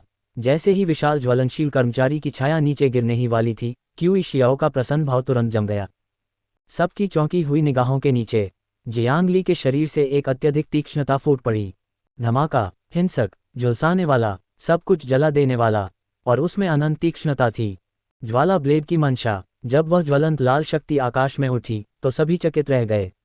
नए छात्र हक्के बक्के रह गए और जो आलोचक अभी अभी जियांग ली की बुराई कर रहे थे वे भी चुप हो गए। ली हाओबाई का चेहरा जम गया। ये हाफ सटेप ब्लेड इंटेंट नहीं बल्कि एंट्री लेवल ब्लेड इंटेंट है। ये लड़का, कोई आश्चर्य नहीं कि वह इतना आत्मविश्वासी था। उसने अपने बगल में बैठे फैंग बेयुन की ओर देखा और खुद को रोक नहीं पाया। क्या तुमने इसे आते देखा था? कोई जवाब न मिलने पर वह थोड़ा नाराज हो गया और स्कूल के वरिष्ठ प्रबंधन की ओर से प्रिंसिपल कांग जिन्यान की आंखें आश्चर्य से चमक उठीं और वह खिलखिलाकर हंस पड़े। ये लड़का, इसमें घमंड करने लायक ताकत है। ये तो बिना किसी आवाज़ के ब्लेड इंटेंट के क्षेत्र में प्रवेश कर गया। वह पहले सोच रहा था कि जियांग ली क्यूई शियाओ के भयानक संचित हमले से कैसे निपटेगा, लेकिन उसने यह उम्मीद नहीं की थी कि वह इतनी अप्रत्याशित रूप से ब्लेड इंटेंट का इस्तेमाल करेगा। पूरी तरह से एंट्री लेवल ब्लेड इंटेंट। वह सचमुच 5 महान प्रतिभाओं में से एक की उपाधि का हकदार था। लेकिन इतनी जल्दी अपना तुरुप का पत्ता दिखाने का मतलब है कि दूसरे तैयार होंगे। वह अभी बहुत छोटा है। वह हल्के से मुस्कुराया। उसके बगल में नाइफ मार्शल आर्ट्स अकादमी के डीन लियांग योंग खिलखिलाकर हंसे। मुझे परवाह नहीं, ये बच्चा हमारा है। नाइफ मार्शल आर्ट्स अकादमी के लिए कई स्वर्ण पदक विजेता प्रशिक्षकों ने चमकती आंखों से जियांग ली को देखा और उनमें से कई पहले से ही ललचा रहे थे। सबकी निगाहों के सामने क्यूई शियाओ का चेहरा कुछ विकृत हो गया था। उसने अपनी क्यूई और रक्त संचारित करने के लिए अपनी पूरी ताकत लगा दी और स्वर्ग को हिला देने वाली ज्वलंत छड़ी की छाया धीरे धीरे नीचे उतरी, ब्लेड इंटेंट के दमन का विरोध करते हुए। तो क्या हुआ अगर ये ब्लेड इंटेंट है? हार जाओ। जियांग ली की निगाहें शांत थीं, क्यूई शियाओ के शिराओं से भरे चेहरे के बिल्कुल विपरीत। वह मुस्कुराया। मेरे सामने आग से खेल रहे हो तो मैं तुम्हें परास्त कर दूंगा। धमाका, ज्वालाधार का इरादा तुरंत भड़क उठा और उसकी तीव्रता, जो पहले से कई गुना ज्यादा थी, ने ज्वलनशील कर्मचारी की छाया को इंच ऊपर की ओर धकेल दिया। क्यूई जियाओ ने चाहे जितना भी जोर लगाया हो, वह उसे जरा भी दबा नहीं पाया। वह बस असहाय होकर देखता रहा क्योंकि ज्वलनशील कर्मचारी की छाया लगातार एक तरफ धकेली जा रही थी। जियांग ली ने अपना ब्लेड भी नहीं निकाला। क्यूई जियाओ इसके लायक नहीं था। उसने बस अपना जेड जैसा दाहिना हाथ बढ़ाया और हल्के से नीचे की ओर वार किया। फुसफुसा, एक छोटा हथेली के आकार का ज्वलनशील ब्लेड तुरंत प्रकट हुआ। यह ब्लेजिंग लिमिट मैट ब्लेड का सर्वश्रेष्ठ कौशल था, ज्वालाधार विस्फोट। आज तक जियांग ली का ब्लेजिंग लिमिट मैट ब्लेड उसके ज्वलनशील कर्मचारी के इरादे के साथ बहुत पहले ही इरादे के दायरे में पहुंच चुका था, जिससे वह उसे आज़ादी से चला सकता था। लाल रंग का छोटा ब्लेड, भयानक ब्लेड से भरा हुआ जियांग ली के हाथ में एक कोमल, हानिरहित छोटे जानवर की तरह तैर रही थी। जाओ। सबकी चौंकी हुई निगाहों के नीचे लाल रंग की ज्वाला का ब्लेड तुरंत विशाल कर्मचारी छाया की ओर बढ़ा। एक तो केवल हथेली के आकार का था, जबकि दूसरा दर्जनों फीट लंबा था, जिससे एक अविश्वसनीय रूप से अतिरंजित दृश्य प्रभाव पैदा हो रहा था। धमाका, कई नए छात्रों की घबराहट भरी प्रत्याशा के बीच छोटी ज्वाला का ब्लेड आखिरकार जलती हुई कर्मचारी छाया से टकरा गया। अविश्वसनीय रूप से गर्म लपटें लगातार भड़क रही थीं और धधकती सीमा पागल ब्लेड की ब्लेड की सीटी बजा रही थी। उस हथेली के आकार के ब्लेड से निकली शक्ति ने पल भर में सभी के भाव बदल दिए। जियांग ली के संयमित होने के बावजूद उसने सम्राट स्तर के करीब शक्ति का संचार किया। इस भयानक शक्ति के सामने विशाल कर्मचारी छाया की ऊर्जा भंगुर टोफू की तरह लग रही थी, जो तुरंत अनगिनत टुकड़ों में कट गई और दुनिया में आग की रोशनी के बिंदुओं में बिखर गई। फुफकार। इसके बाद की स्थिति ने भी आसपास खड़े छात्रों को ऐसा लग रहा था मानो वे आग की लपटों में घिर जाएंगे। अगर अखाड़े की रक्षा करने वाला ऊर्जा कवच न होता तो कुछ छात्र घायल हो सकते थे। इस स्तर की लड़ाई के झटके भी आम लोगों के लिए सहन करने से परे थे। छोटी ज्वाला की धार अपनी गति को बिना रुके जारी रखे रही। लाठी की छाया को चकनाचूर करने के बाद वह अभी भी भयानक शक्ति के साथ क्यूई शाओ की ओर उड़ी। क्यूई शाओ का चेहरा अत्यधिक भय से भर गया। उसे विश्वास नहीं हो रहा था कि उसकी पूरी शक्ति से किया गया संचित प्रहार इतना नाजुक था, एक सांस भी नहीं टिक सका। उस भयानक लाल रंग के छोटे ब्लेड को अपनी ओर आते देख उसका दिमाग शून्य हो गया। उसकी आंखों की पुतलियां भी आग की लपटों के रंग में प्रतिबिंबित हो रही थीं। वह लगातार अपनी लाठी घुमा रहा था, उसकी क्यूई और रक्त फूट रहे थे। उसने अपनी पूरी ताकत लगा दी, लेकिन छोटी ज्वाला की धार एक परछाई की तरह उसका पीछा कर रही थी, उसके गले पर निशाना साध रही थी, जिससे उसकी खोपड़ी में झुनझुनी हो रही थी। कुछ ही सेकंड में क्यूई शाओ पहले से ही हाँफ रहा था, अविश्वसनीय रूप से ठंडक महसूस कर रहा था। हत्या के इरादे से उसका चेहरा विकृत हो गया और उसकी आवाज़ विकृत हो गई, जो अविश्वसनीय रूप से तीखी हो गई। वह मुझे मारने की कोशिश कर रहा है, जियांग ली, वह मुझे मारने की कोशिश कर रहा है। आसमान में ऊंचे लियू होंग ने अपना सिर थोड़ा हिलाया, उसकी आंखों में निराशा की झलक थी। उसने साफ देखा कि जियांग ली के लाल रंग के छोटे ब्लेड में मारने की कोई मंशा नहीं थी। क्यूई शियाओ बस बुरी तरह डर गया था, वह आत्मसमर्पण करना भी भूल गया था। धमाका! छोटी ज्वाला ब्लेड आखिरकार क्यूई शियाओ तक पहुंच गई और उसकी भयानक शक्ति फूट पड़ी। क्यूई शियाओ ने निराशा में अपनी आंखें बंद कर लीं। मेरी जिंदगी खत्म हो गई। हालांकि उग्र ब्लेड क्यूई का कल्पित दर्द नहीं आया। भयानक छोटा ज्वाला ब्लेड जैसे ही उस तक पहुंचने वाला था, एक हल्के झोंके के साथ गायब हो गया और उसमें समाई सारी भयानक शक्ति क्यूई शियाओ को पार कर गई, जिससे अखाड़े के फर्श पर खनकने की आवाजें आने लगीं।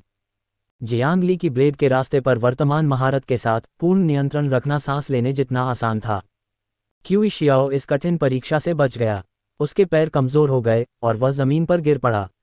अपने आसपास से आती हल्की सी हंसी की आवाज़ें सुनकर उसे आखिरकार एहसास हुआ कि यह नए छात्रों के लिए नामांकन प्रतियोगिता थी और जियांग ली उसे मारने की कोशिश भी नहीं करेगा। वह बेहद परेशान था। अभी अभी हुई अपनी शर्मनाक प्रतिक्रिया को याद करते हुए उसने सोचा कि काश उसे रेंगने के लिए कोई रास्ता मिल जाता। धिक्कार है, ये सब जियांग ली की गलती है। क्यूई जियाओ ने जियांग ली को नाराजगी से घूरा, फिर बिना पीछे देखे अखाड़े से दूर भाग गया। जाहिर है उसके पास वहां रुकने के लिए कोई चेहरा नहीं था। ऐसी मानसिकता को अभी भी संयमित करने की जरूरत है। कई स्वर्ण पदक प्रशिक्षकों ने हल्के से सिर हिलाया और सर्वसम्मति से क्यूई जियाओ को खारिज कर दिया।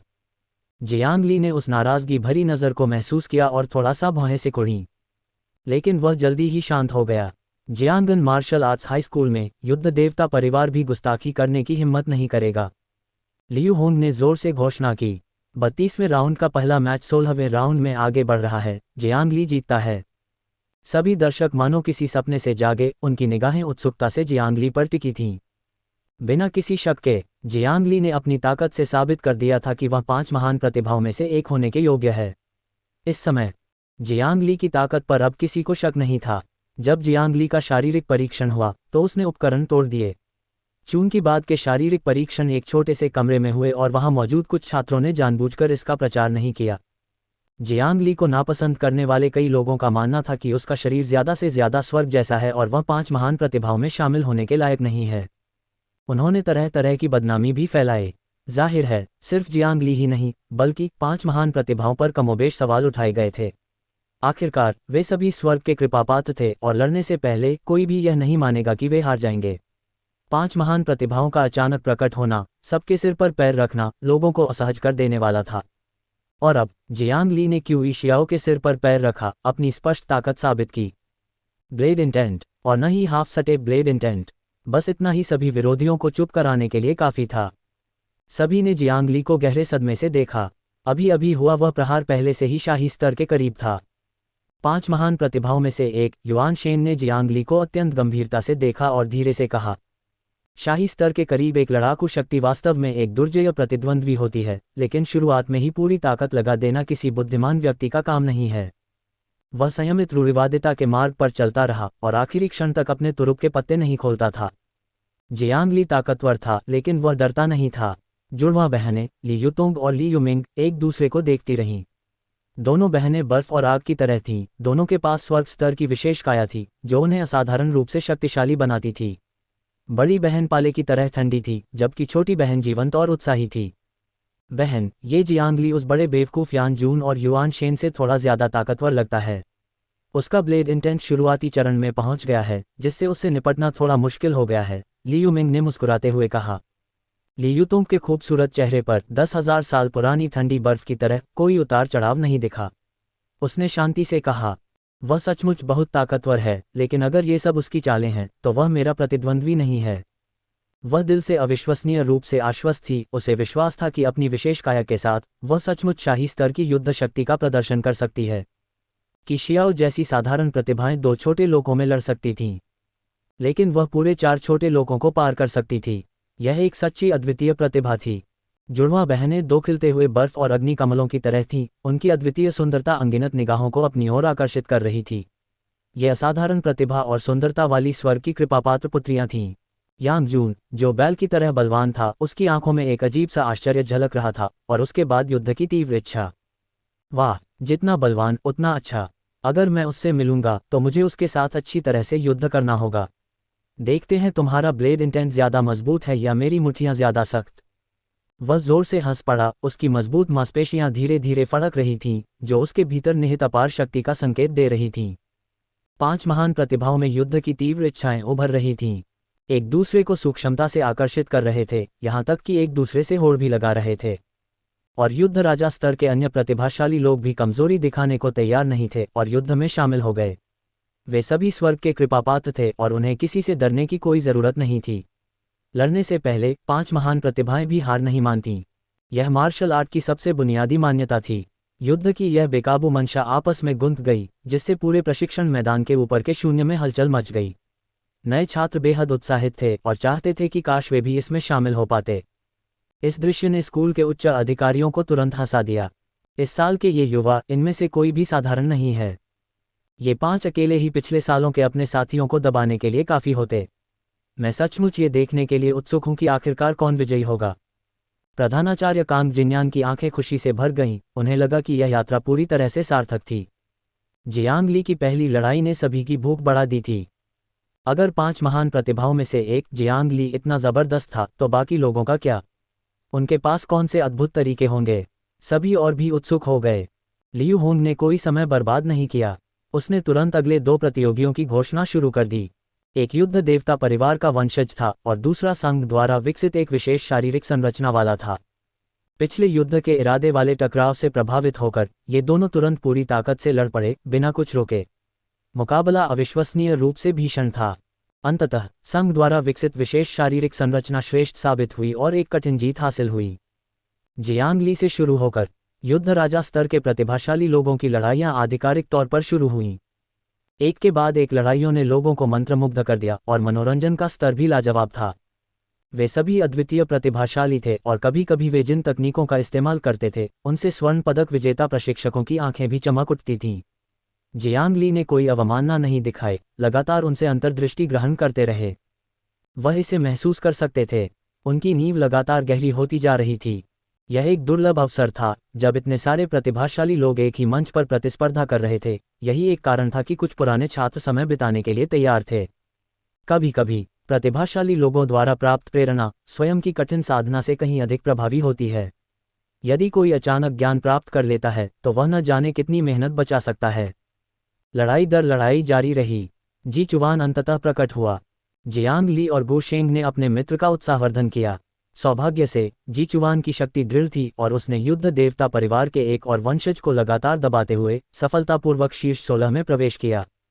जियांग ली ने स्पष्ट रूप से देखा कि जी चुवान का भाला संवेग पहले ही सिद्ध क्षेत्र तक पहुंच चुका था और उसने भाला आश्रय के मार्ग का अन्वेषण शुरू कर दिया था। जल्द ही बात अंतिम 4 मुकाबलों तक पहुंच गई। मानो योजना बनाकर 5 महान प्रतिभाओं में से शेष 4 इन अंतिम 4 मुकाबलों में थे। कई नए छात्रों के चेहरे उत्साह से लाल हो गए। सबसे पहले ली युमिंग, जुड़वां बहनों में से एक, प्रकट हुई। उसकी प्रतिद्वंद्वी एक आरंभिक चरण की युद्ध राजा थी। ली युमिंग आग की तरह जोश से भरी, दीप्तिमान मुस्कान के साथ मुस्कुराए, लेकिन उसने जो तकनीकें इस्तेमाल की वे अविश्वसनीय रूप से अद्भुत थीं। बैंगनी लपटें मानो सब कुछ भस्म कर देंगी। यह उसकी अग्निगुण वाली विशेष काया और उसकी युद्ध तकनीकों का संयोजन था। एक ही मौके से उसने अपनी युद्ध शक्ति का प्रदर्शन शाही स्तर के करीब किया और अपनी प्रतिद्वंद्वी को तुरंत मार गिराया। ली युतोंग ने गर्व से जियांग ली की ओर देखा। उसके होंठ मुड़े हुए थे, मानो कह रही हो, देखो मैं तुमसे कमजोर नहीं हूं। मानो जियांग ली के भयानक ब्लेड इंटेंट का जवाब दे रही हो, जिसने पहले क्यूई शियाओ को तुरंत मार डाला था। बाद के मुकाबलों में 5 महान प्रतिभाओं ने तकनीकों की एक अद्भुत श्रृंखला का प्रदर्शन किया, जिससे दर्शक मंत्रमुग्ध हो गए। यान जून के शरीर से एक अत्यंत शक्तिशाली दमनकारी आभा निकल रही थी। उसने सीधे नजदीकी मुकाबले को चुना और अपने प्रतिद्वंद्वी को एक ही चाबुक से धराशायी कर दिया। जियांग ली की आंखें चमक उठीं और उसने यान जून में कुछ असामान्य देखा। उसका भौतिक शरीर उसकी प्राणशक्ति के साथ किसी विशेष तरीके से संयुक्त प्रतीत होता है। जियांग ली ने भी अपने भौतिक शरीर की साधना की, लेकिन उसका भौतिक शरीर और प्राणशक्ति हमेशा से अलग अलग रहे थे। एक पल में उसके मन से अनगिनत प्रेरणाएं फूट पड़ीं। जियांग ली ने समझने के लिए जल्दी से अपनी आंखें बंद कर लीं, यहाँ तक कि मैच देखना भी भूल गया, इस डर से कि कहीं वह इस अचानक मिले ज्ञान को न चूक जाए। बिल्कुल सही, जियांग ली को वास्तव में इस महत्वपूर्ण क्षण में ज्ञान प्राप्त हुआ। जियांग ली से निकलती गहन आभा को महसूस करते हुए जी चुवान और दूसरे व्यक्ति ने एक दूसरे को देखा और खुद को व्यंग्यात्मक मुस्कान से रोक नहीं पाए। क्या अजीब है, वह सिर्फ एक युद्ध देखकर भी ज्ञान प्राप्त कर सकता है। मंच पर यान जून के अपने प्रतिद्वंद्वी से निपटने के बाद ली युतोंग की बारी थी। उसकी शैली और भी प्रभावशाली थी। एक नुकीली उंगली से सफ़ेद गहन बर्फ ऊर्जा सब कुछ जमा देती हुई प्रतीत होती थी, बिना किसी प्रयास के उसके प्रतिद्वंद्वी को मार देती थी और यह अविश्वसनीय रूप से आसान लग रहा था। इससे सभी और भी चकित हो गए। हालांकि जब युआन शेन की बारी आई तो उसने उम्मीदों के विपरीत काम किया, उन अन्य प्रतिभाशाली खिलाड़ियों के विपरीत जिन्होंने अपनी पूरी ताकत दिखाई और अपने विरोधियों को तुरंत धूल चटा दी। वह बस पारंपरिक था, उसने कोई तुरुप का पत्ता भी नहीं दिखाया, बस अपने प्रतिद्वंद्वी को स्थिर शक्ति से हरा दिया। उसका मनोरंजन मूल्य जियांग ली और अन्य 3 खिलाड़ियों की तुलना में बहुत कम था। कम शक्ति वाले वे नए छात्र यह सोचने से खुद को नहीं रोक पाए कि क्या युआन शेन सचमुच 5 महान प्रतिभाशाली खिलाड़ियों में शामिल होने के योग्य है। उन प्रश्नवाचक निगाहों के बीच युआन शेन के चेहरे पर कोई बदलाव नहीं आया। उसने बस आराम करने के लिए अपनी आंखें बंद कर लीं, अगली लड़ाई का इंतजार करने लगा। उसके विचार में क्षणिक शक्ति प्रदर्शन के लिए बेवजह अपने तुरुप के पत्ते दिखाना मूर्खतापूर्ण व्यवहार था। जब तक वह चैंपियनशिप जीतता रहेगा, सारे संदेह दूर हो जाएंगे। इस बिंदु पर सभी 16 फाइनलिस्ट अंततः तय हो गए और जियांग ली अभी भी अपने ज्ञानोदय के मध्य में था। इस क्षण जियांग ली के मन में अनेक प्रेरणाएं कौंधीं। उसके शरीर के अंदर नदी जैसी प्राण ऊर्जा लगातार उसकी मेरिडियंस को छान रही थी और उसके पहले से ही अत्यंत शक्तिशाली और लचीले भौतिक शरीर में अकथनीय परिवर्तन होने लगे। उसके भौतिक शरीर की शक्ति और प्राण ऊर्जा की शक्ति के बीच एक अद्भुत संबंध बनने लगा। ऐसा लग रहा था मानो वे विलीन होने ही वाले हों। बस थोड़ा और, बस थोड़ा और। जियांग ली ने अपनी प्राण ऊर्जा को नियंत्रित किया और अपनी पूरी शक्ति लगाकर उसे लगातार छानता रहा। एक बार सफल होने पर नौक्रांतियों वाले दिव्य दानव शरीर द्वारा विकसित शक्तिशाली भौतिक शरीर अब केवल एक सहायक कार्य नहीं रह जाएगा, ये जियांग ली की युद्ध शक्ति को बहुत बढ़ा सकता है। और इसी क्षण आसमान में राष्ट्रपति लियू ने घोषणा की कि 16वें दौर से 8वें दौर तक का दौर आधिकारिक रूप से शुरू हो गया है। अरे ये बच्चा, लगता है इसे कोई दिव्य दृष्टि मिली है। लियू होंग की आंखें आश्चर्य से चौड़ी हो गईं। वह मूल रूप से जियांग ली को फिर से पहला मैच शुरू करने के लिए चुनना चाहता था, लेकिन जब उसे पता चला कि जियांग ली को एक आभास हो रहा है तो उसने तुरंत अपना चयन बदल दिया। आभास एक बेहद ज़रूरी मौका था। अगर इसे ज़बरदस्ती बाधित किया जाता तो इसे फिर से शुरू करना इतना आसान नहीं होता। वह मन ही मन हंसा और दूसरों को चुनने लगा। राउंड ऑफ 16 से राउंड ऑफ 8 तक के लिए चयन स्वाभाविक रूप से बेतरतीब ढंग से नहीं किया गया था। विशेष स्कूल के अधिकारी थे जो युद्ध शक्ति का आकलन करते थे और लियू होंग केवल घोषणा करने के लिए जिम्मेदार थे। हालांकि क्रम में एक साधारण बदलाव कोई बड़ी समस्या नहीं थी। राउंड ऑफ 8 प्रतियोगिता आधिकारिक तौर पर शुरू हो गई। निस्संदेह जो नए खिलाड़ी राउंड ऑफ 16 में प्रवेश कर पाए वे प्रतिभाशाली लोगों में सबसे प्रतिभाशाली थे, यहाँ तक कि बैटल किंग्स में भी उन्हें मजबूत माना जाता था। वे उस समय के विशेष प्रशिक्षण शिविर के कई प्रशिक्षकों से भी ज्यादा मजबूत थे। एक के बाद एक मुकाबलों ने नए खिलाड़ियों को उत्साह से भर दिया और साथ ही असीम प्रत्याशा को जन्म दिया, इस उम्मीद में कि एक दिन वे भी इतने मजबूत हो सकते हैं। 5 महान प्रतिभाएं हमेशा की तरह प्रभावशाली थीं। युआन शेन को छोड़कर, जिन्होंने अपने विरोधियों को उतनी आसानी से नहीं हराया, बाकी तीनों ने शुरू से ही अपने विरोधियों को जबरदस्त धूल चटा दी। हालांकि उन्होंने पिछले मैच की तरह उन्हें तुरंत नहीं हराया, फिर भी उन्होंने अपने विरोधियों को 3 से 5 चालों में ही हरा दिया। इससे सभी ने कहा कि 5 महान प्रतिभाएं सचमुच अपने नाम के अनुरूप रहीं और अन्य प्रतिभाओं से पूरी तरह आगे निकल गईं। हालांकि युआन शेन के बारे में संदेह और भी गहरा गया। कई लोगों को शक था कि उन्हें ही ज्यादा आंका गया था, लेकिन युआन शेन हमेशा की तरह शांत रहे, हर मुकाबले के बाद अपनी आंखें बंद करके ध्यान करते और अपने फायदे नुकसान पर विचार करते रहे। और जी चुवान भी राउंड 16 से राउंड 8 तक के रास्ते पर गिर गए। हालांकि वे मजबूत थे, लेकिन उनका प्रतिद्वंद्वी भी कमजोर नहीं था। इन 16 प्रतियोगियों में से कई मध्यवर्ती युद्ध राजा के साधना स्तर तक पहुंच चुके थे। दुर्भाग्यवश जी चुवान उनमें से एक से मिले और बाल बाल हार गए। हालांकि उनका प्रदर्शन बेहद शानदार था, यहाँ तक कि एक महत्वपूर्ण क्षण में उन्होंने एक महत्वपूर्ण सफलता हासिल की और अर्धचरण भाला आशय की दहलीज को आसानी से छू लिया। एक स्वर्ण पदक प्रशिक्षक जो भला चलाता था ने तुरंत उसे देख लिया और उसे तुरंत ही अपना शिष्य बना लिया। कई प्रतिभाशाली लोग इससे ईर्ष्या करते थे। आखिरकार सभी ने निस्वार्थ भाव से युद्ध किया और अपना सर्वश्रेष्ठ प्रदर्शन करने की कोशिश की। क्या ये स्वर्ण पदक प्रशिक्षकों की कृपा के लिए ही तो नहीं था? एक युद्ध देवता के व्यक्तिगत मार्गदर्शन से वे अनगिनत चक्करों से बचेंगे और उनका भविष्य का मार्शल आर्ट मार्ग बहुत आसान होगा। और अब जीचुआन एक कदम आगे बढ़ गया था। जीचुआन के चेहरे पर खुशी थी। ये कहा जा सकता था कि वह सम्मानपूर्वक हार गया, अपनी उम्मीदों पर खरा उतरा। भाले चलाने में तो उसकी अद्भुत प्रतिभा थी, लेकिन उसकी प्राणशक्ति साधना की गति बहुत तेज नहीं थी। भविष्य में पर्याप्त समय मिलने पर वह निश्चित रूप से एक दुर्जेय विशेषज्ञ बन जाएगा। जल्द ही लड़ाई अंतिम मुकाबले तक पहुंच गई। इस समय केवल जियांग ली और आखिरी सांवला युवक ही बचे थे। सभी उत्सुकता से भर गए थे। आखिरकार पिछले मैच में जियांग ली का प्रदर्शन अविश्वसनीय रूप से आश्चर्यजनक था। उसके फ्लेम ब्लेड इंटेंट ने तुरंत क्यूई शियाओ को मार गिराया, जिससे उसे बड़ी संख्या में प्रशंसक मिले, खासकर कई लड़कियां जो जियांग ली की वफादार समर्थक बन गईं। अब वे सभी अपनी गर्दनें ऊपर उठाकर जियांग ली के आने का बेसब्री से इंतजार कर रहे थे। लियू होंग की निगाहें विचारमग्न थीं, सोच रही थीं कि क्या उन्हें इस समय जियांग ली के आत्मज्ञान को बाधित करना चाहिए।